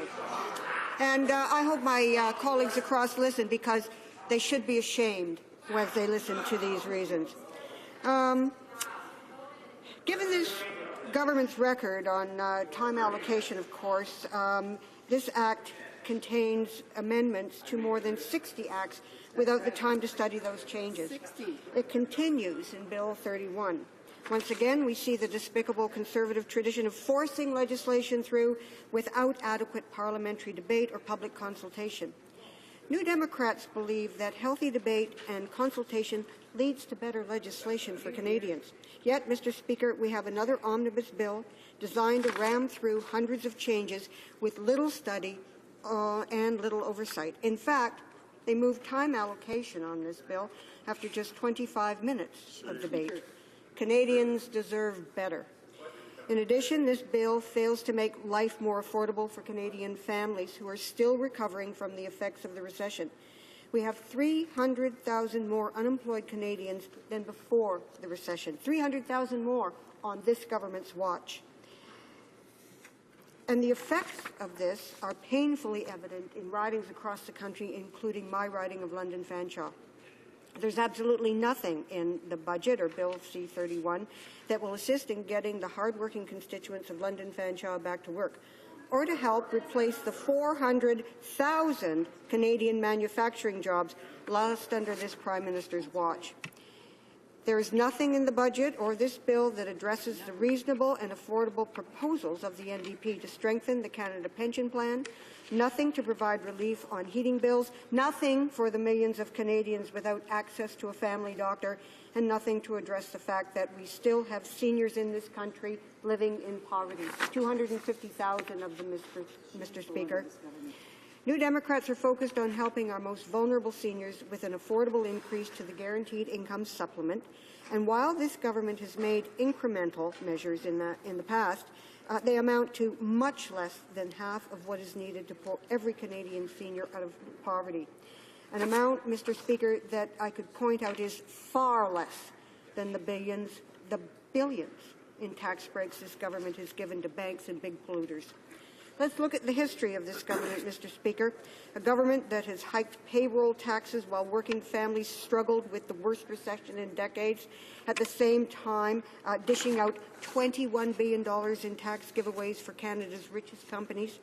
They stood by as good jobs with good wages and pensions like those at Electromotive Diesel in London disappeared as a result of foreign corporate takeovers. New Democrats would like to see a government that provides explicit and transparent criteria for the testing of net benefit to Canada in the Investment Canada Act that places emphasis on assessing the impact of foreign investments on communities, on jobs, pensions, families, on new capital investments. New Democrats propose working with the provinces to build a long-term skills training strategy to fill the skilled job shortages and to bring provinces, employers, labour and educational organizations together to improve existing labour market development agreements. And while we're at it, Mr. Speaker, New Democrats would like to see this government sit down with the provinces on issues vital to Canadians, issues like the Canada Pension Plan and the Canada Health Accord, so we can arrive at the creative, affordable and sustainable solutions that we know are possible. New Democrats would like to see a government that provides the services that Canadians rely on. Reverse the devastating decision to cut provincial health care transfers by $36 billion. That would be a good start. This government has put universal health care on death watch. reverse changes to EI that include damaging new rules that would require Canadian workers to accept as much as a 70% pay reduction or risk losing benefits. Set fair and effective contribution rates for employment insurance, and protect the money in the fund. Unfortunately, Mr. Speaker, this government is not interested in serving Canadians. It's fallen down on the issues that matter most to us. It's refused to repay seniors their missing pension earnings, despite admitting CPP and OAS pensioners were shortchanged by $1 billion due to an accounting error. And what happened to the promise of a comprehensive patient wait times guarantee? I'll tell you, Mr. Speaker, it disappeared after a handful of pilot projects that left most patients out in the cold. This government cancelled agreements with provinces to fund affordable childcare spaces, childcare which would have given some relief to working families, and the Conservatives misled Canadians with the $100 universal childcare benefit by subjecting it to unfair clawbacks, taxes, so that families who needed assistance with childcare the most got the least. Mr. Speaker, this is the government that squandered $20 billion on tax giveaways for oil companies, big banks, cell phone giants, and other corporations without any requirements that they stop ripping off Canadians. I'm really sorry that they find this so amusing. My constituents are not amused. They expanded drug company monopoly rights, and they moved to allow direct-to-consumer advertising, which would add $6.3 billion to our drug bills, even though Canadian consumers already pay some of the world's highest prices. And while this government has pandered to the large corporations, it has failed to renew the small business job creation tax credit first proposed by the NDP in 2011 for the hiring of people to small business. New Democrats know, Mr. Speaker, that small and medium businesses fuel communities and help those communities to thrive. We believe that continuing to build on the existing job creation tax credit for small and medium businesses will benefit Canadians. While Bill C-31 provides for the compensation for deductions made from veterans' pay between May 29th and September 30th, 2012, it's silent on the amounts deducted between 2006 and 2012. We've already seen two ministers promise action and then fail to deliver on this issue. Mr. Speaker, in Veterans Affairs Canada, this government cut $225 million out of the budget. No concern for modern-day veterans. No concern for the young men and women who went on peacekeeping missions. None. At Veterans Affairs Committee yesterday, we heard testimony from organizations that provide vital services to our Canadian veterans and their families. Those organizations, like the Last Post Fund, had their budgets cut in 1995 to reduce government deficits. Those cuts have never been redressed, let alone an indexation for inflation, the kind that we've seen over the last 20 years. I should point out that this is not only the Conservative government's failure. It started with the Liberals, Mr. Speaker, the same Liberals who voted in the past to support Conservative omnibus budget bills. Those bills in the past included weakening environmental assessment in Canada, and Bill C-31 does nothing to correct that. We have a responsibility to leave clean water and breathable air to future generations in Canada, and we need to start now. We've heard that dire warning over and over. I've received overwhelming support from the constituents of London, Fanshawe and the surrounding area to return the Thames River to inclusion in the Navigable Waters Act. Canadians understand the value of environmental protection, to quality of life, healthy economy. Why don't the Conservatives get that? I see nothing in the budget nor Bill C-31 to address Canada's staggering infrastructure deficit. New Democrats proposed a reversal of the $5.8 billion that the Conservatives cut from local infrastructure. We should be working with the provinces. We should be working with Canadians. We should be working to preserve rail travel and ensure that cargo transport on trains is sustainable, affordable, and safe. There's nothing in this budget that speaks to any of those needs. So, in conclusion, I'd like to end with my opening observation. Let the Conservatives rail that New Democrats didn't support this budget or previous previous budgets. How can we possibly do that when these budgets harm Canadian families, veterans, seniors? We need something much better. Canadians deserve something much, much better. Questions and comments? The Honourable Member for Algoma, Manitoulin, Kapuskasing. Thank you very much. And, you know, she touched on so many subjects. So one of them that's near and dear to my heart, as you know, after question period, is the Algoma Central Railway passenger service, where other countries are moving forward and at a very quick pace to make sure that there's passenger service, to address climate change, to address infrastructure issues. This government is behind. But yet I want to ask her if she thinks that this government is actually fiscally responsible and whether or not they should be dealing or handling people's the taxes and the economy here. Let's look at the history here. Wasted $50 million building things like gazebos, and the Minister of the Treasury Board's writing $2 billion to host a G8 meeting that could have been held somewhere else at a better cost. $14 million on advertising in one day. Spent millions buying expensive advertising during a hockey game for a job program that didn't exist. And let's not forget the $2 million fake lake. So maybe my colleague would like to talk about whether or not this is a government that should be really leading this Canada. The Honourable Member for London Fanshawe. Well, thank you very much, Mr. Speaker, and I do thank my colleague for pointing out some of the misspending. I think $14 million on ads, $50 million for fake lakes and gazebos is a little much. I'd like to also mention the $72.5 billion that this government has given away to profitable corporations in tax breaks. While veterans suffer, while seniors suffer, while there is no child care, they have no money. They have no money for the people of this country. But they have all kinds of money for profitable corporations. And they say, well, they're going to create jobs. Tell that to the 300,000 Canadians that are still waiting. Tell that to the people of London Fanshawe that have lost many good jobs in the last few years. Questions and comments? The Honourable Parliamentary Secretary to the Prime Minister. Thank you, Mr. Speaker. Always interesting to hear this member speak. I, of course, an Ontario Member of Parliament, recall when this member was actually a minister in the Ontario NDP government that almost actually bankrupted the province of Ontario, that saw 1 million people on welfare, that saw millions of people lose their jobs, Mr. Speaker, that saw promise after promise after promise broken, Mr. Speaker. This is a member who just criticized the fact that we're giving Canadians $100 extra every month.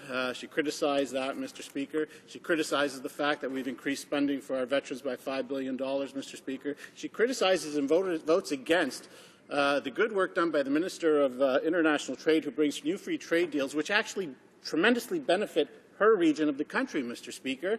Her region of the country, which has seen an incredible investment being made, a deal that the minister signed recently, which will help manufacturers in her own riding. She stands up and will vote against that as well, Mr. Speaker. So on every measure that counts, when it comes to job creating, when it comes to protecting the environment, when it comes to protecting our manufacturers, enhancing the economy, this member votes against it and has a record of destroying economies. The Honourable Member for London Fanshawe. Well, Mr. Speaker, I'm really, really glad that the member has mentioned some of these things, because I think he needs a history lesson. Yes, I was in that government in Ontario between 90 and 95. And you know what happened to that government, Mr. Speaker? In 1989, the welfare rate was $1.89 billion. That was for people who were in desperate situations. Well, federal government decided that that wasn't enough. And so they changed the unemployment insurance rules, and the very next year, that welfare rate was up to $6 billion. And then, same bunch of people cut transfers for health care, training, education. You wonder why students have horrendous debts in this province, in this country. Well, it's because of the cuts to the very programs that were intended to maintain those people and help to make sure that they had access to the economy. And when he talks about free trade agreements, Free trade agreements are fine if they are fair trade agreements. Right. What about the people who are injured by those agreements? What about the environment? What about the loss of labor rights? What about the loss of jobs? Because they couldn't put in clauses to make sure that our jobs here in Canada are protected. Don't give me any lessons. Don't give me any rhetoric. I was there. Order. Order. Order. Order. Order. Order. The resuming debate. The Honourable Parliamentary Secretary to the Minister of Labour. Thank you, Mr. Speaker, and I'm very pleased to stand up and speak to the BIA1 today. And of course, we all know that the budget was introduced a number of months ago now, and there's two processes where we turn our budget into legislation. And of course, today what we're talking about is the first very important piece of legislation. When I talked to the budget, I really, a number of months ago, I talked about how we had a plan, and it was a plan that started when we first took government in 2006.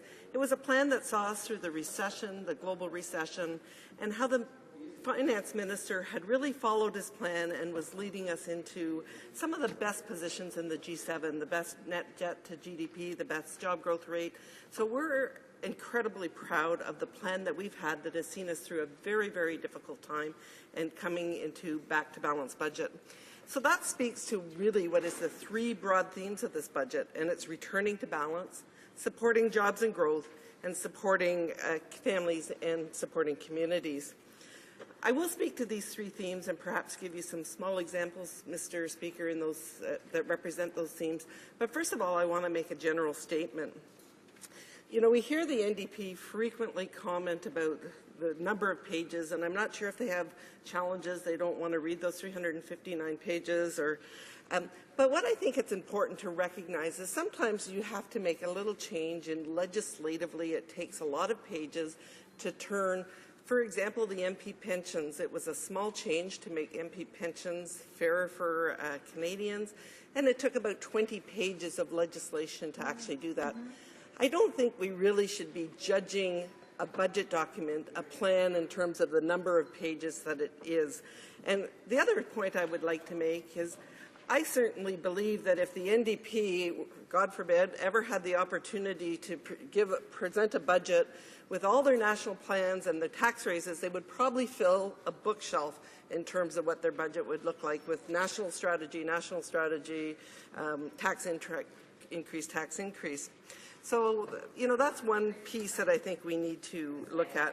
And of course, we know with the Liberals that they would probably have about one page because they know that the budgets balance themselves. So one page would probably be very sufficient for any budget that they might decide to present.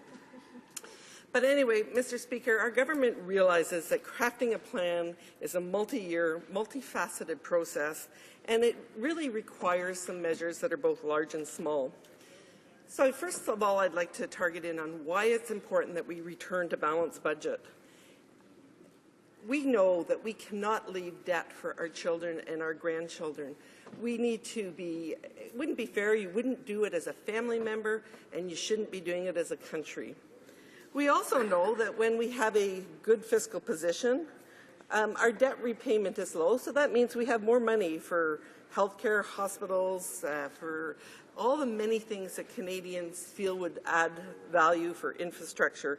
When you're not paying a lot of money in terms of debt repayment, you do have additional funds to focus in those areas. We know that it gives us the ability to keep taxes low, and it gives us the opportunity for flexibility and stability. So, Mr. Speaker, when we first took government, economic times were good. We paid down $37 billion in debt. We had to, of course, enter some economic stimulus during the years, but we are on track to be back to balanced budget by 2015, 2016. And certainly, if we look around the world and compare that to other countries, we can be incredibly proud. Well, how do you do that, Mr. Speaker? You do that in two ways. You do it on the revenue side. You do it by creating an environment where small and large businesses can thrive and survive and create that economic benefit.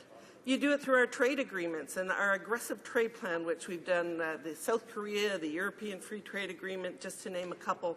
I look at the province of British Columbia, and my cattlemen in BC are absolutely thrilled with the aggressive measures that we've taken in terms of what is going to open up new markets for them. They've gone through an incredibly difficult time, and they see huge opportunities in terms of, I think it was said, the cattlemen is, we now have 500 million hungry customers waiting for us. So really important in terms of creating the environment for the revenue, making sure that the people pay their fair share of taxes. So closing those tax loopholes is another part of having the revenue side taken care of. And of course, the expenditure side is another important area. And again, we're looking at the expenditure side very carefully. We're making sure that the money that the government spends is very thoughtful money. We're making sure that there's value for dollar. And of course, we have undertaken a number of measures in terms of making sure that compensation is fair. So that's certainly looking at the return to balanced budget and the importance of returning to a balanced budget. Now, just a few comments about some measures in terms of supporting jobs and growth. And I'll look at one, and this is a very tiny measure, Mr. Speaker. We know that in British Columbia, of course, we have a fabulous wine industry, and the member for, I think it's Okanagan-Coquihalla, with his private members bill, where he made changes to the importation of intoxicating liquor, where people who, if you're visiting British Columbia from Ontario, you could go to one of those wineries and pick up a bottle from Quail's Gate or another and take it across the border, really opening up the markets. Amazingly, in Canada, the ability for interprovincial trade was really, really constrained in terms of our wine industry. What we've done in this bill is we've taken craft breweries and artisan distilleries, and we've given them the same opportunities to open up their markets. So people that drop by, and I'll give you an example. I used to be the mayor of Pemberton, and Pemberton, of course, is really well known for its seed potato, and it's known for its pristine glacial waters. I can remember when I was there many years, people were musing around, someone should make vodka in Pemberton. Potatoes, fantastic water, what a great combination. Well, Mr. Speaker, entrepreneurs are out there. It didn't happen when I was there, but a family moved to Pemberton, and they had the same thought. And what they've done is they've got created a new business venture, Schramm Distilleries, and they make a Pemberton vodka. So you have a small entrepreneur setting up a business. What we're doing is opening up his opportunity to sell his product. And when you create that kind of environment across the country, what you are doing is creating success for our small and medium-sized businesses. So again, small measure, but incredibly important in terms of what the opportunities will be. Another area that we're looking at supporting the opportunities, jobs and growth. Last week, our premier from British Columbia was in town here in Ottawa, and she was speaking about skilled trade shortages. She was speaking about their goal that is coming to fruition in terms of a very robust LNG industry in British Columbia, and she was talking about needing the manpower to fill those jobs that were going to be created. And we did identify, and I know it's not across the country, but there's definitely skill shortages, and we have the need for apprenticeship support. We've done a lot in terms of the apprenticeship program, but if you look at someone who perhaps is going back into an apprenticeship, he might have a wife and a family, that support that we've announced in this latest budget is registered Red Seal programs will have access to $100 million in interest-free loans. So that's $4,000 per individual per session. That can make the difference for that person going back, getting their Red Seal, and really opening their opportunities in terms of the new available jobs throughout British Columbia, Alberta, and of course across the country. So again, an important support that is going to hopefully help to generate the people that we need into the future. And finally, Mr. Speaker, I just have one note in terms of every one of us in our office have cases that sort of touch us, and I had a case, and it was a family who weren't able to have children of their own and had spent many years and were able to adopt a child. This child was in another country, and of course sometimes babies don't come according to plan. This baby was born prematurely. The family had to travel to this country to spend time with their newborn. And really the expenses for them to spend that time before they were able to bring their newborn back home were extraordinary. So that $15,000 tax credit that they can have in terms of supporting their adoption expenses is really going to be a phenomenal difference. So again, Mr. Speaker, I think I'd just like to conclude, I see my time's up, that really the crafting of this budget was through input from Canadians across this country. We see many measures that we know that we've submitted or our colleagues have submitted, and it's a plan to move Canada forward, and it's a plan to return to balanced budget and a successful, prosperous future. Thank you. Questions and comments? The Honourable Member for Algoma, Manitoulin, and Kapuskasing. Thank you, Mr. Speaker, and I greatly appreciate the opportunity to ask the member the question. I mean, I've been on committees with her before. I know that she's dedicated to trying to resolve some issues. However, I want to ask her a question because she comes from an area where there was a residential school in her riding. And since the residential school apology, I can tell you there's still a lot of wrongs being done when it comes to our First Nations. And I met with a group of people this morning, with a couple of people this morning, Ron Beaver and Roy Thunder, who came to talk to me about the Native Alcohol Drug Assessment Program and the fact that they are actually not within the wage parity as others. So, for example, I can tell you that the wage difference between someone who works on reserve makes about $35,437 as an addictions counselor, and yet in the healthcare bargaining unit in an Ontario institution, it's $47,736. So my question is does she not believe that they should have wage parity, and why is this government always pushing back when it comes to providing proper funding, especially when it comes to the healthcare of First Nations? The Honourable Parliamentary Secretary. Thank you, Mr. Speaker, and I'm delighted to address that question. And perhaps the member is not familiar with, and I hope that the other provinces follow suit, is the First Nations in British Columbia, in partnership with the federal government, in partnership with the province, were the first to sign on to a First Nations Health Authority, where they're assuming responsibility in terms of their services, their programs. And really, Mr. Speaker, I think everyone is watching, and this will be a great opportunity in terms of creating the robust programs that meet the healthcare needs of our First Nations communities throughout British Columbia, and hopefully across Canada will follow suit. Hear, hear. Questions and comments? The Honourable Parliamentary Secretary to the Minister of the Environment. I was listening to my colleague's speech. I thought a fantastic speech, and it really kind of highlights the comparison between and the contrast between the NDP's plan and our plan. And I was wondering if my colleague could comment. With the NDP, they've made, I think it's $56 billion worth of unfunded promises. And so far we know they want a $20 billion carbon tax. But as she knows, we've decreased taxes across the board, whether it's the GST from 7 to 6 to 5, small business taxes, personal taxes. And the average family of four now pays $3,400 less federal taxes with this Conservative government compared to before. And I was wondering if she could maybe give us an idea about the further contrast between our government's responsible approach to returning to balanced budgets and the $56 billion worth of unfunded promises by the NDP, and how does she think they're going to make up that difference? The Honourable Parliamentary Secretary. Thank you, and I'd really like to thank my honourable colleague for that question. I look very carefully at the NDP's plan and their plan in terms of the carbon tax, and actually the plan in terms of how they were going to spend that money. And to be frank, Mr. Speaker, it was really a myriad and a hodgepodge of social programs that they were going to take that money and spend it on. In contrast, we believe that Canadians work very hard for their money, and they need to keep that money in their pockets. It's very expensive these days in terms of day-to-day living, and the more that we can have the hard-earned money in the pockets of Canadians, the better off Canadians will be, and of course the better off Canada will be, because they'll be investing that. They'll be investing it into their families, their future, their businesses. Hear, hear. Questions and comments? L'Honourable Député.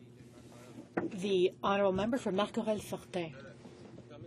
Thank you, Mr. Speaker. Allow me to point out that the speech by the honourable member does not correspond to the economic reality of all Canadians. Canadians, for a long time now, are becoming more financially unstable, and this is just getting worse. So it's all very well and good to invent life as seen through rose-colored glasses, but this doesn't reflect the reality that many Canadians are living every day. Many of them are living in poverty. They're talking about lowering taxes, but if you increase postal rates, you're increasing taxes. Imposing tolls where there were none before, that's a tax. And at the end of the day, Mr. Speaker, what's most important are pensions. For them, pensions are taxes, but not savings. When people retire, many will fall into poverty. Are they going to be taxed for not having saved right now? Mr. Speaker, I am absolutely proud of the work that our government has done in terms of seniors, and the number that are living below the poverty line compared to when we took office has changed dramatically. The increase in terms of the GIS, the biggest increase in many, many years, the income splitting that's available to seniors. Again, our record on seniors is very strong, and we're very proud of that record. Hear, hear. Order, please.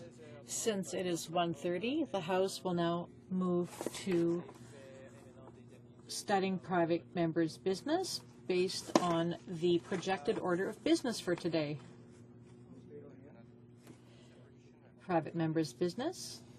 501, National Hunting, Trapping and Fishing Heritage Day Act, standing in the name of Mr. Norlock.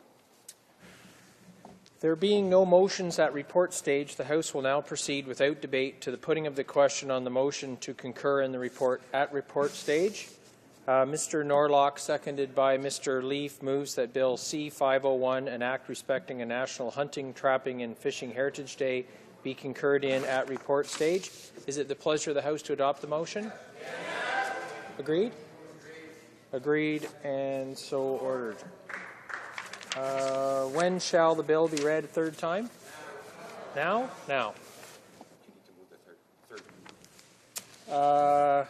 Mr. Norlock, seconded by Mr. Leaf, moves that Bill C-501, an act respecting the National Hunting, Trapping and Fishing Heritage Day, be now read a third time and do pass. Debate. The honourable member for Northumberland, Quinte West. Well, thank you very much, Mr. Speaker. I'm pleased to rise in the House this afternoon to address my private member's bill, Bill C-501, which will formally designate the third Saturday in September every year as Canada's National Hunting, Trapping and Fishing Heritage Day.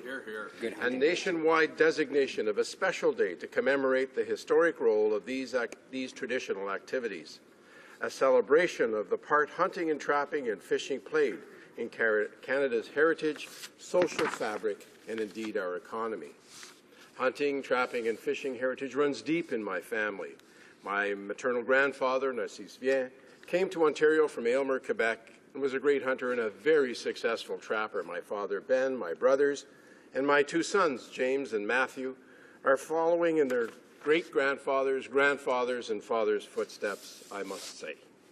In 2017, Mr. Speaker, we will be celebrating Canada's 150th anniversary of Confederation. In the lead up to that celebration, it's important that Canadians know about, appreciate, and celebrate our history and our traditions that help define who we are as Canadians today. Hunting, trapping, and fishing were and are an integral part of life for Canada's Aboriginal peoples and our first settlers. And further, the availability of game and fish determined where people settled in this great country of ours. These activities were the first forms of trade and even currency, and formed the very backbone of Canada's early financial structures. And in part, they helped set the tone as well as the direction of our economic and social development. Hunting, trapping, and fishing are vital to the livelihood of Canada's northern communities. And I can recall my days on the Northeast Patrol of the Ontario Provincial Police being along the James and Hudson's Bay coast, and at times of the year when the geese were returning or leaving, the availability of these migratory game birds actually sustained some of the communities through some long, hard winters, and they went to supplement a very expensive diet if you know how expensive groceries can be in the north. These activities fuel the economy of our northern communities by attracting more than 400,000 visitors each year, and I know that the member of the Yukon will agree with me that it's vital to the economies of even our great territories in the north, because it provides tourism. Hunters and fishers come there to enjoy some of the world's best fishing and hunting. And I'd like to speak now, Mr. Speaker, about something that's important to Canadians, in particular those Canadians who garner their living or part of their living through trapping. There are more than 65,000 Canadians who work in different sectors of the fur trade. The fur trade contributes $800 million to the Canadian economy, including over half of which, that's $450 million, to our export markets. And some of the world's top designers are using fur in their collections. Fur garments are sought after status symbols and with wealthy customers from China, Russia, and South Korea. In fact, Mr. Speaker, the Canada-Korea Free Trade Agreement will remove border taxes from mink, many farmed, which will provide Canadian exporters with a new edge in this emerging market. Our Aboriginal and many non-Aboriginal trappers as well use the fur-bearing animals and trappers for and their pelts for not just their living, but for Canadians, for the Canadian fur industry, which is beginning once again to thrive in our country. Mr. Speaker, the value of hunting, fishing, and trapping in this country is over $10 billion a year, and I believe, Mr. Speaker, that I'm underestimating that significantly. As an outdoorsman, I can vouch for the many organizations to which we belong, and there is no group of people in this country who are greater conservationists than hunters and anglers. That is absolutely right. Mr. Speaker, I dare say we are stewards of the environment and recognize the need for ongoing conservation and restoration. And I'd like to thank a few of the organizations that have supported this bill and communicated with me and encouraged me to continue on in this the second time around for this bill. And I want to recognize the Alberta Fish and Game Club Association, the British Columbia Wildlife Federation, Delta Waterfowl Federation, Friends of Fur, Canadian Outdoors Network, Ducks Unlimited, Fur Institute of Canada, Hunting for Tomorrow Foundation, La Fédération québécoise de chasseurs et pêcheurs, Ontario Federation of Anglers and Hunters, our outdoor caucuses, Conservative Hunting and Angling Caucus, Prince Edward Island Wildlife Federation, the Newfoundland and Labrador Wildlife Federation, the Saskatchewan Wildlife Federation, Wildlife Habitat Canada, Safari Club International, Canadian Sports Fishing Industry Association, the member from the Yukon, of course, and his great support of this bill, as well as many members of Parliament, both on this side of the House and on the other. Mr. Speaker, I echo the speech from the throne in stating that, and I quote, "Since Canada's earliest days, our economy has been built on our abundant natural resources. Directly or indirectly, the natural resource sector employs 1.8 million Canadians, many in skilled, high-paying jobs. Resource development generates over $30 billion in annual revenue that supports health care, education, and the programs Canadians cherish. And these activities of hunting, fishing, and trapping help contribute to the other natural resources that I've just specified. Economic Action Plan 2014 proposes to provide an additional $15 million over 2 years to extend the Recreational Fisheries Conservation Partnership Program. This program brings partners together to support the common goal of conserving and protecting Canada's recreational fisheries.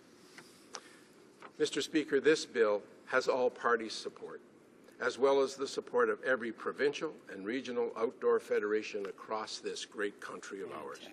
It is crucial to honor the heritage of those who have gone before us and bring special recognition to those who participate in hunting, trapping, and fishing today. Please join me in supporting that every third Saturday of September be known as Canada's National Hunting, Trapping and Fishing Heritage Day.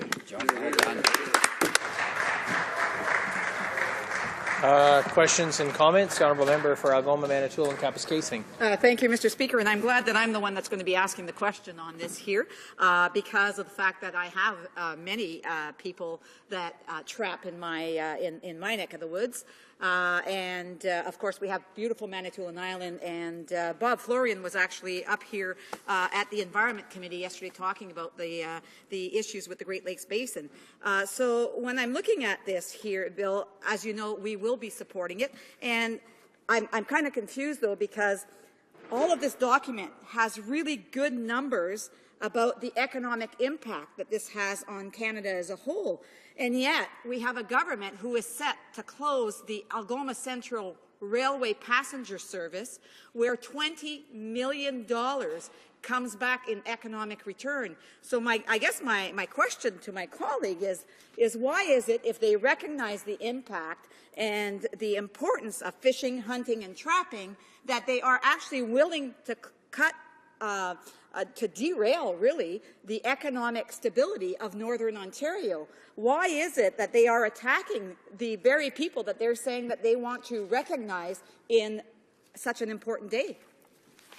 The Honourable Member for Northumberland, Quinte West. Well, thank you very much, Mr. Speaker. There is no attack whatsoever, and perhaps the member is a bit premature. I know we have members on this side of the House who are working on that issue as well as many other issues, and let's just wait and see what occurs. But I think it's important to let the member who just speak note that I do know some of her riding. I used to work in Hearst, Ontario, and worked throughout the Kapuskasing and other areas, and so I'm very much aware of how important hunting, fishing, and trapping is, not only to the residents there, but to the many people who come to Ontario's Great North and Canada's Great North, and as I mentioned in my speech, who come there and they bring their families. I know I brought my dear wife Judy to do some fishing in a fly and fishing camp in Hornpain. So I know the member would encourage all members of this House to go into to our Great North and participate in those activities. And I think before the member wants to find some really negative things about it, I think she will agree that this bill goes a long way to encouraging more and more Canadians to take part, and people from around the world, to take part in hunting and fishing in our country, and to buy fur coats that are raised or trapped in this country of ours. And I know she would encourage all of her constituents who can afford it to buy a fur coat too. Questions and comments? The Honourable Member for Labrador. Thank you, Mr. Speaker, and I thank my colleague across the way for bringing forward the motion today. Obviously, this is a motion that is very much motherhood amongst most parliamentarians in Canada, I would say. We all represent large constituencies of trappers, hunters, and fishers, and absolutely no reason why we should not be designating a day in which to honour and celebrate the industry that has become such a tremendous part of our heritage in Canada. But one of the things that always concern me is when I see things happening like is happening with the sealing industry in Canada's north, and why there has been such a terrible perception created worldwide of this hunt, and not created around the benefits that it brings to our country and to our people. And I would ask my colleague if he has some suggestions on how we can start really changing those worldwide attitudes around that industry and make it better for the people in this country. The Honourable Member for Northumberland, Quinte West. Well, I'd like to thank the member across the way for her questions, and it is very important. You know, she just told this House, and we collectively, members of Parliament, have been talking about the seal hunt and how important it is to not only the residents of her riding, but to the people who live in the north and to people who supplement their income through sealing. And I encourage all Canadians to do like me. I bought a tie that I should have worn it today, Mr. Speaker, and I apologize that I did not. A sealskin tie, and I think if we all supported the industry from within this House, so I agree with her how important it is. It's important for our country and for our Minister of Fisheries and for the Prime Minister himself to encourage especially the European Economic Union to recognize that sealing is a legitimate and proper way to earn a living. And I want to thank her and her province for being the home of my brother-in-law Dan Bangs when he lived in the north, or when he worked in Newfoundland, and I saw there, of course, some great opportunities for we moose hunters. Reprise de débat à l'honorable député. Debate. The honourable member for Manicouagan. Mr. Speaker, my contribution to this debate as part of the study of Bill C-501, an act respecting a National Hunting, Trapping and Fishing Heritage Day, is an exploratory exercise that has to do with the ethical aspect inherent to identity-related practices coming under this bill. Obviously, what I'm referring to, Mr. Speaker, is hunting, trapping, and fishing with regard to an identity bastion that has to do with Aboriginals, taking into account the history and traditions of the first arrivals and who had to adapt to a somewhat hostile climate and an unexplored territory. So this is a bastion of identity for most Aboriginals.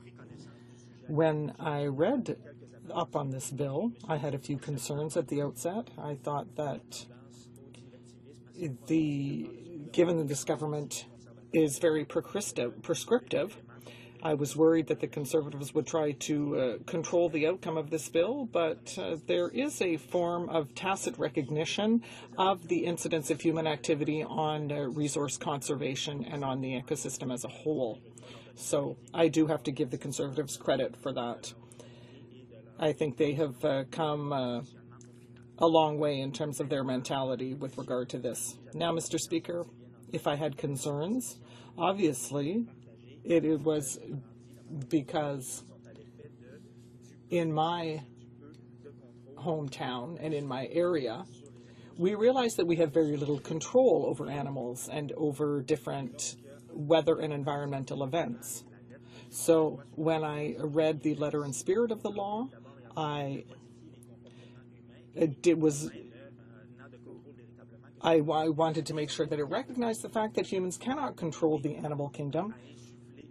And so I wanted to make sure that this raised the awareness of hunting and fishing groups who were approached for the drafting of this bill, that they realized how important it is to preserve our resources and to engage in practices that respect the ecosystem and that respect animals. And so I just wanted to speak out on that today, Mr. Speaker. The evolutionary nature of relationship with nature that we see among most Canadians has meant that hunting, trapping, and fishing now cover many aspects. For example, recreation, culture, tradition, the economy, scientific and environmental research. And I would just like to say, Mr. Speaker, that obviously I would like to repeat the fact that this bill that we are studying today cannot or must not limit or govern traditional activities that are practiced by Aboriginals in Canada. So this bill must not limit or interfere with their exercise of traditional activities, which includes hunting, trapping, and fishing as practiced by First Nations.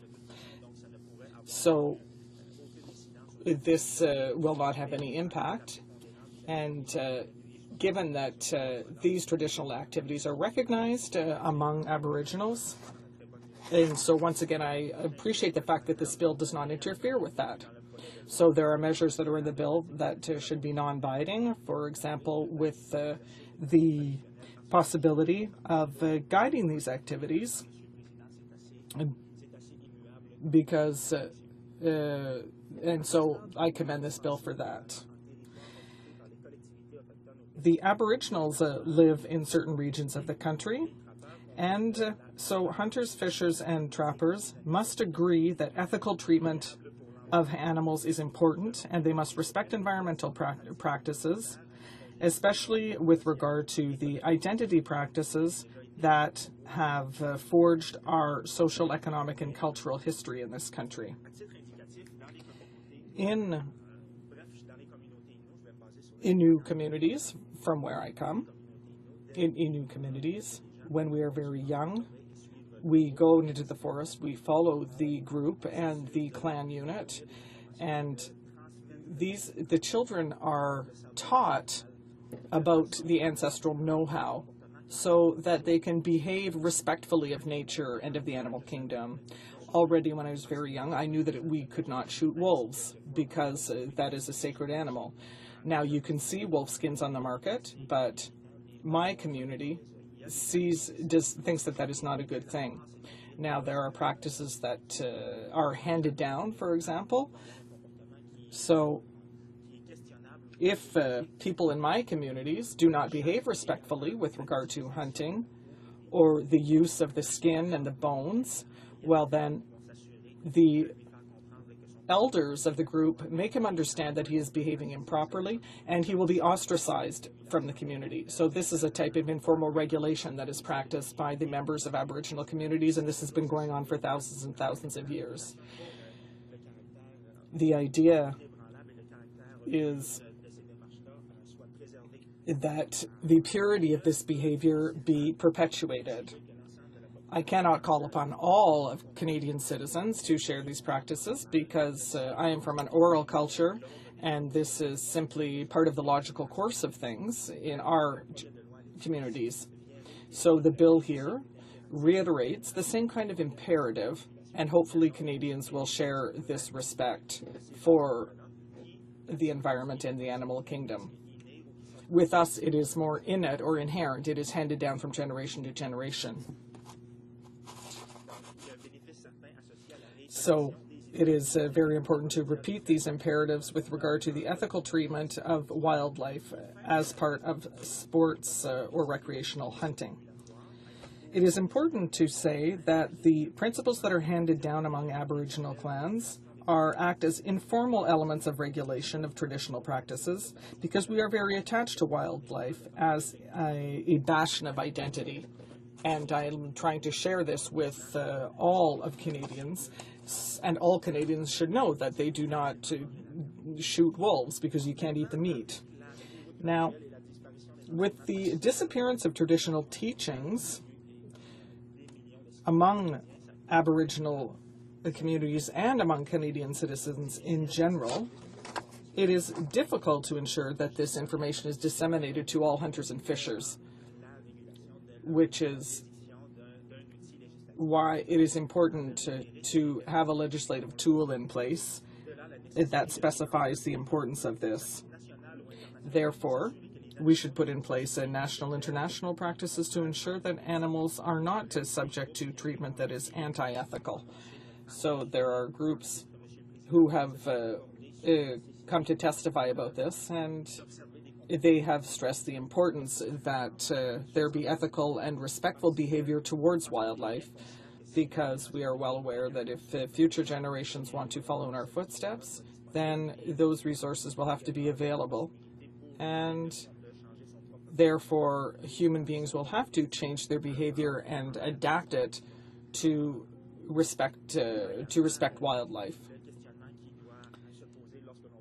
Also, when we see, for example, a moose head that is being transported around on a truck, I've never seen that in my own community, but that bears witness to the fact that some people do not respect these animals, and that is why you would never see such a thing on an Aboriginal reserve.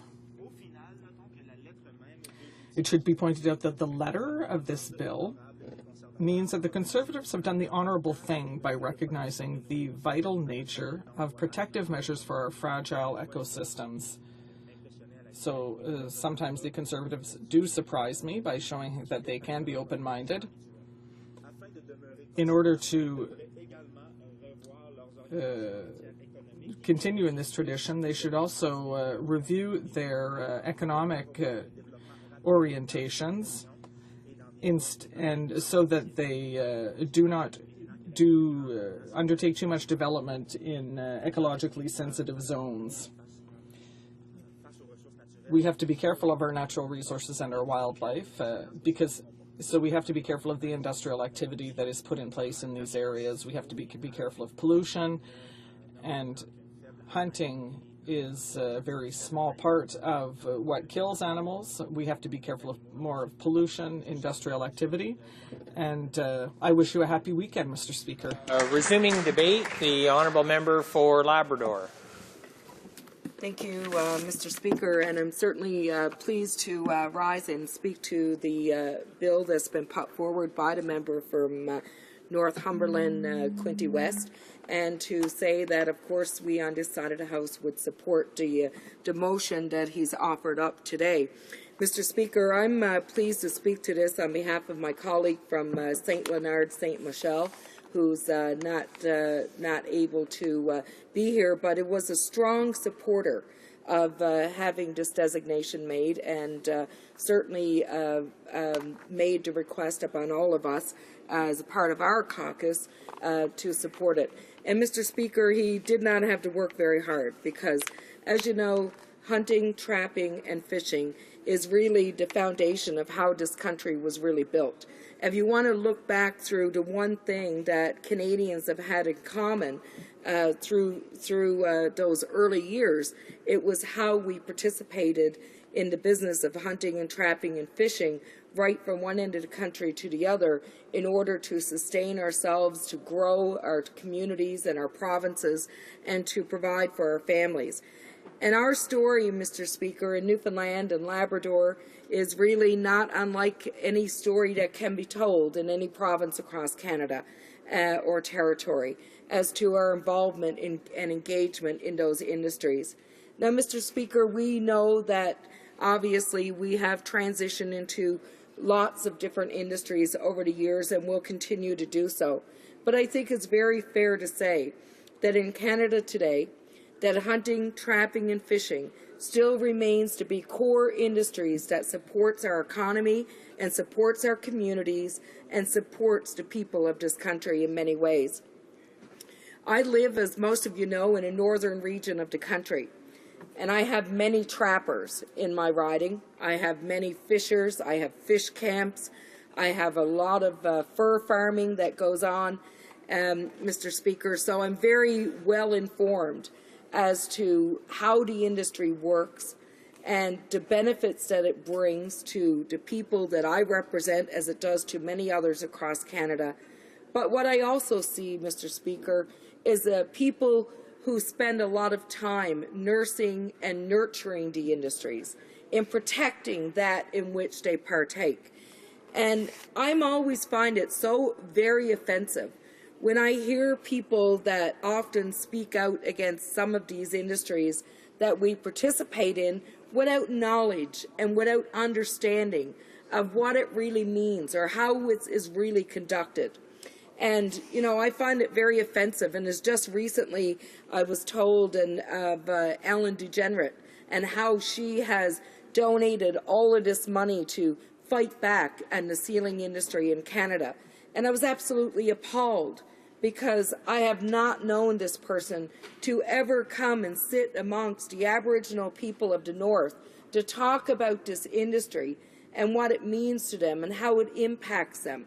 So oftentimes I am very offended when I hear people like this espouse their opinions, Mr. Speaker, and their thoughts without ever looking at the real issue and the real side of the story that we're presenting in Canada.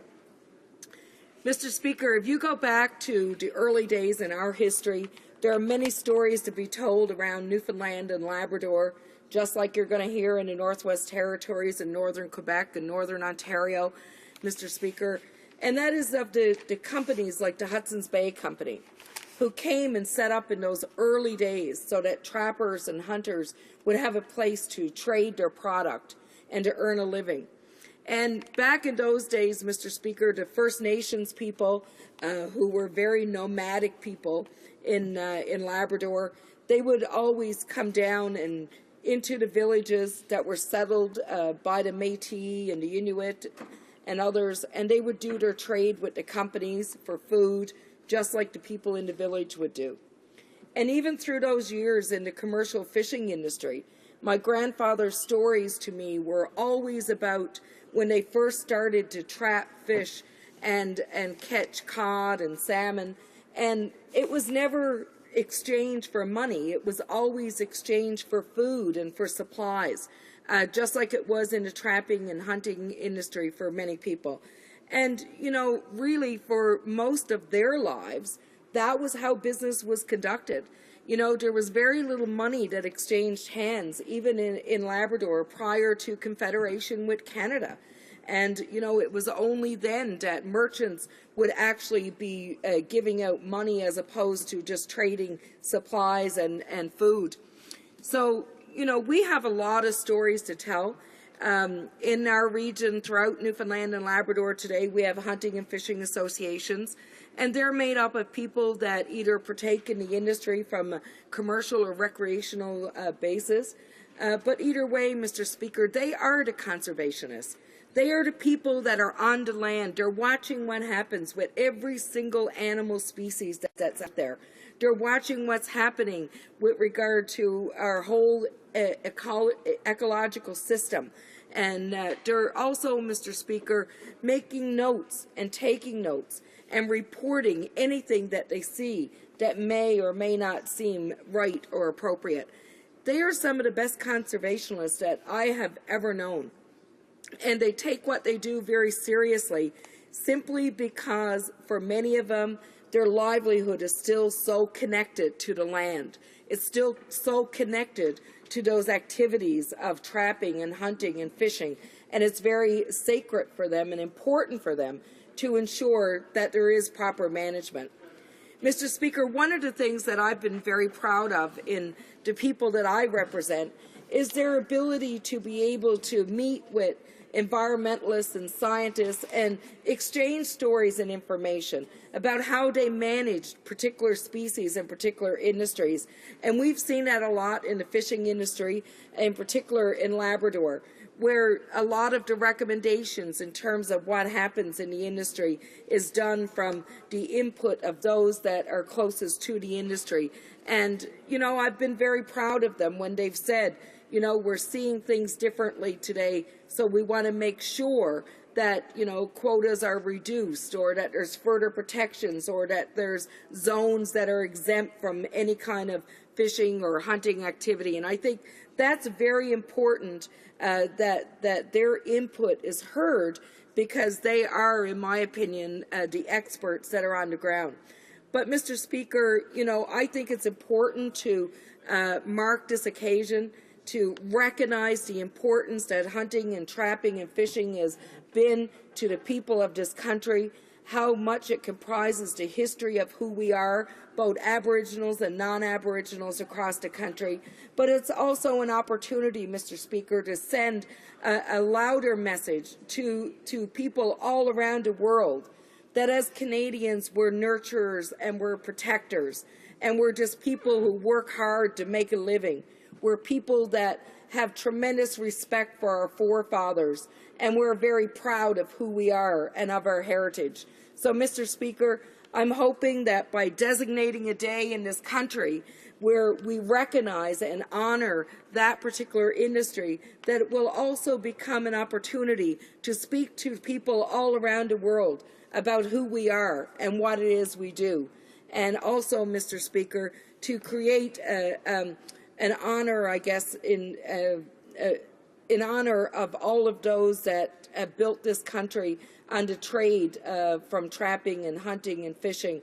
And I'm sure it was not easy in those days, and very, very difficult, but also very, very important. But, Mr. Speaker, in concluding my comments, I just want to say that, you know, in parts of Labrador, we continue to honor the age-old traditions. We continue to participate in these activities and to be the lead conservationists in protecting the lands, in protecting the animals, in protecting the waters, and in protecting the fish. We are the stewards of where we live, and we're very proud of that. Thank you, Mr. Speaker. Reprise du débat, l'honorable. Resuming debate. The Honourable Member for Pont-Neuf-Jacques-Cartier.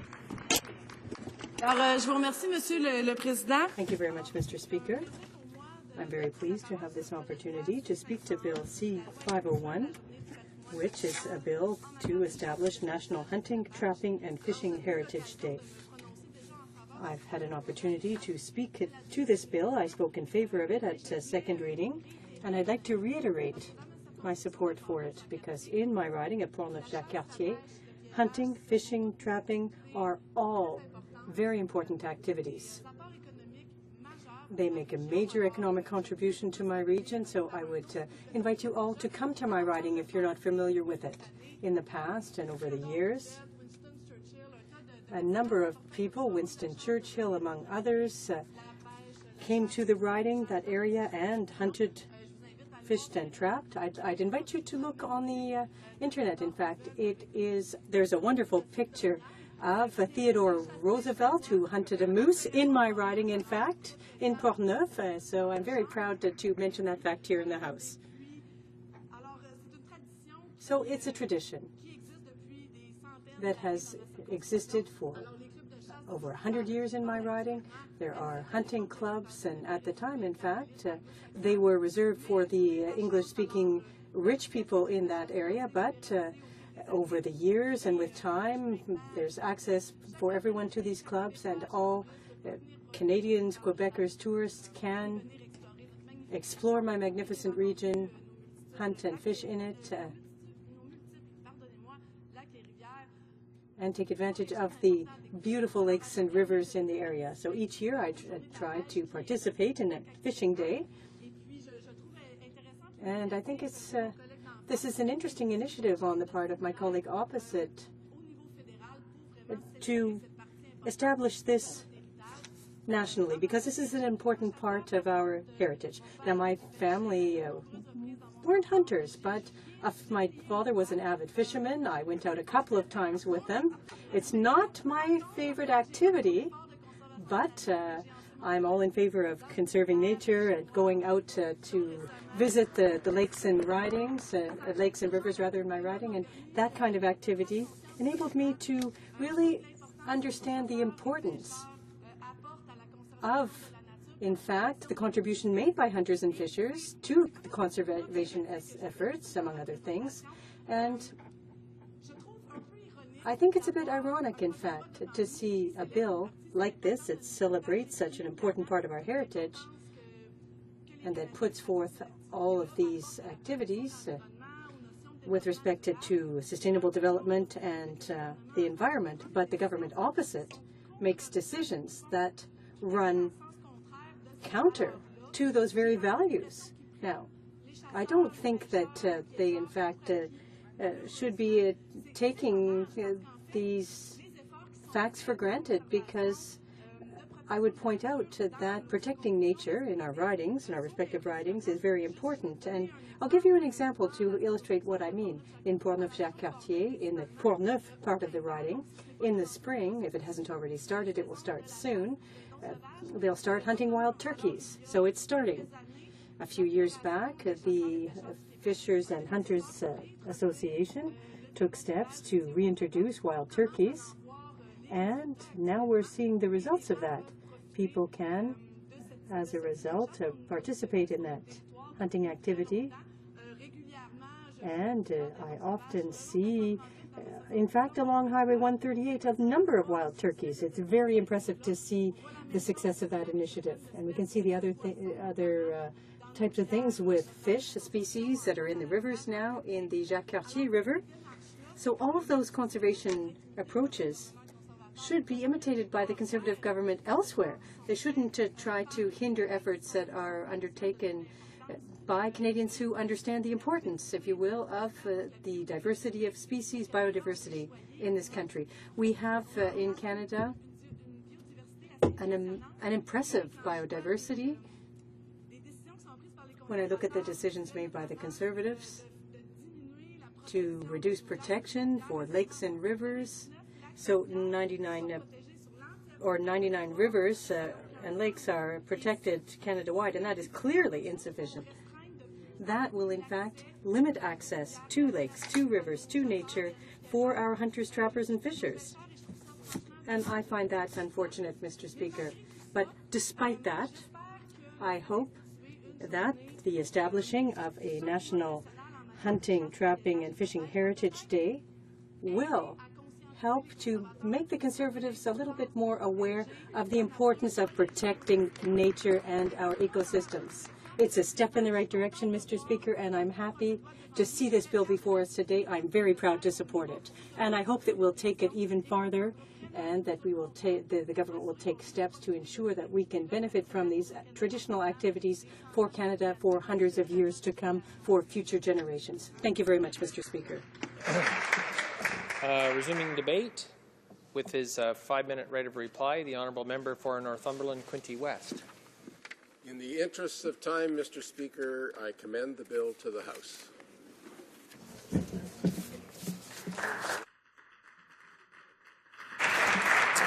The question is as follows. Mr. Norlock, seconded by Mr. Leaf, moved that Bill C-501, an act respecting a national hunting, trapping, and fishing heritage day, be now read a third time and do pass. Is it the pleasure of the House to adopt the motion?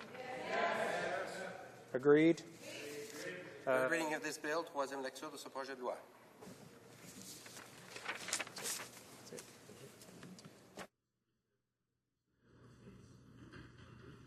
It being 2:13, this House stands adjourned until next Monday at 11 a.m. pursuant to Standing Order 24-1.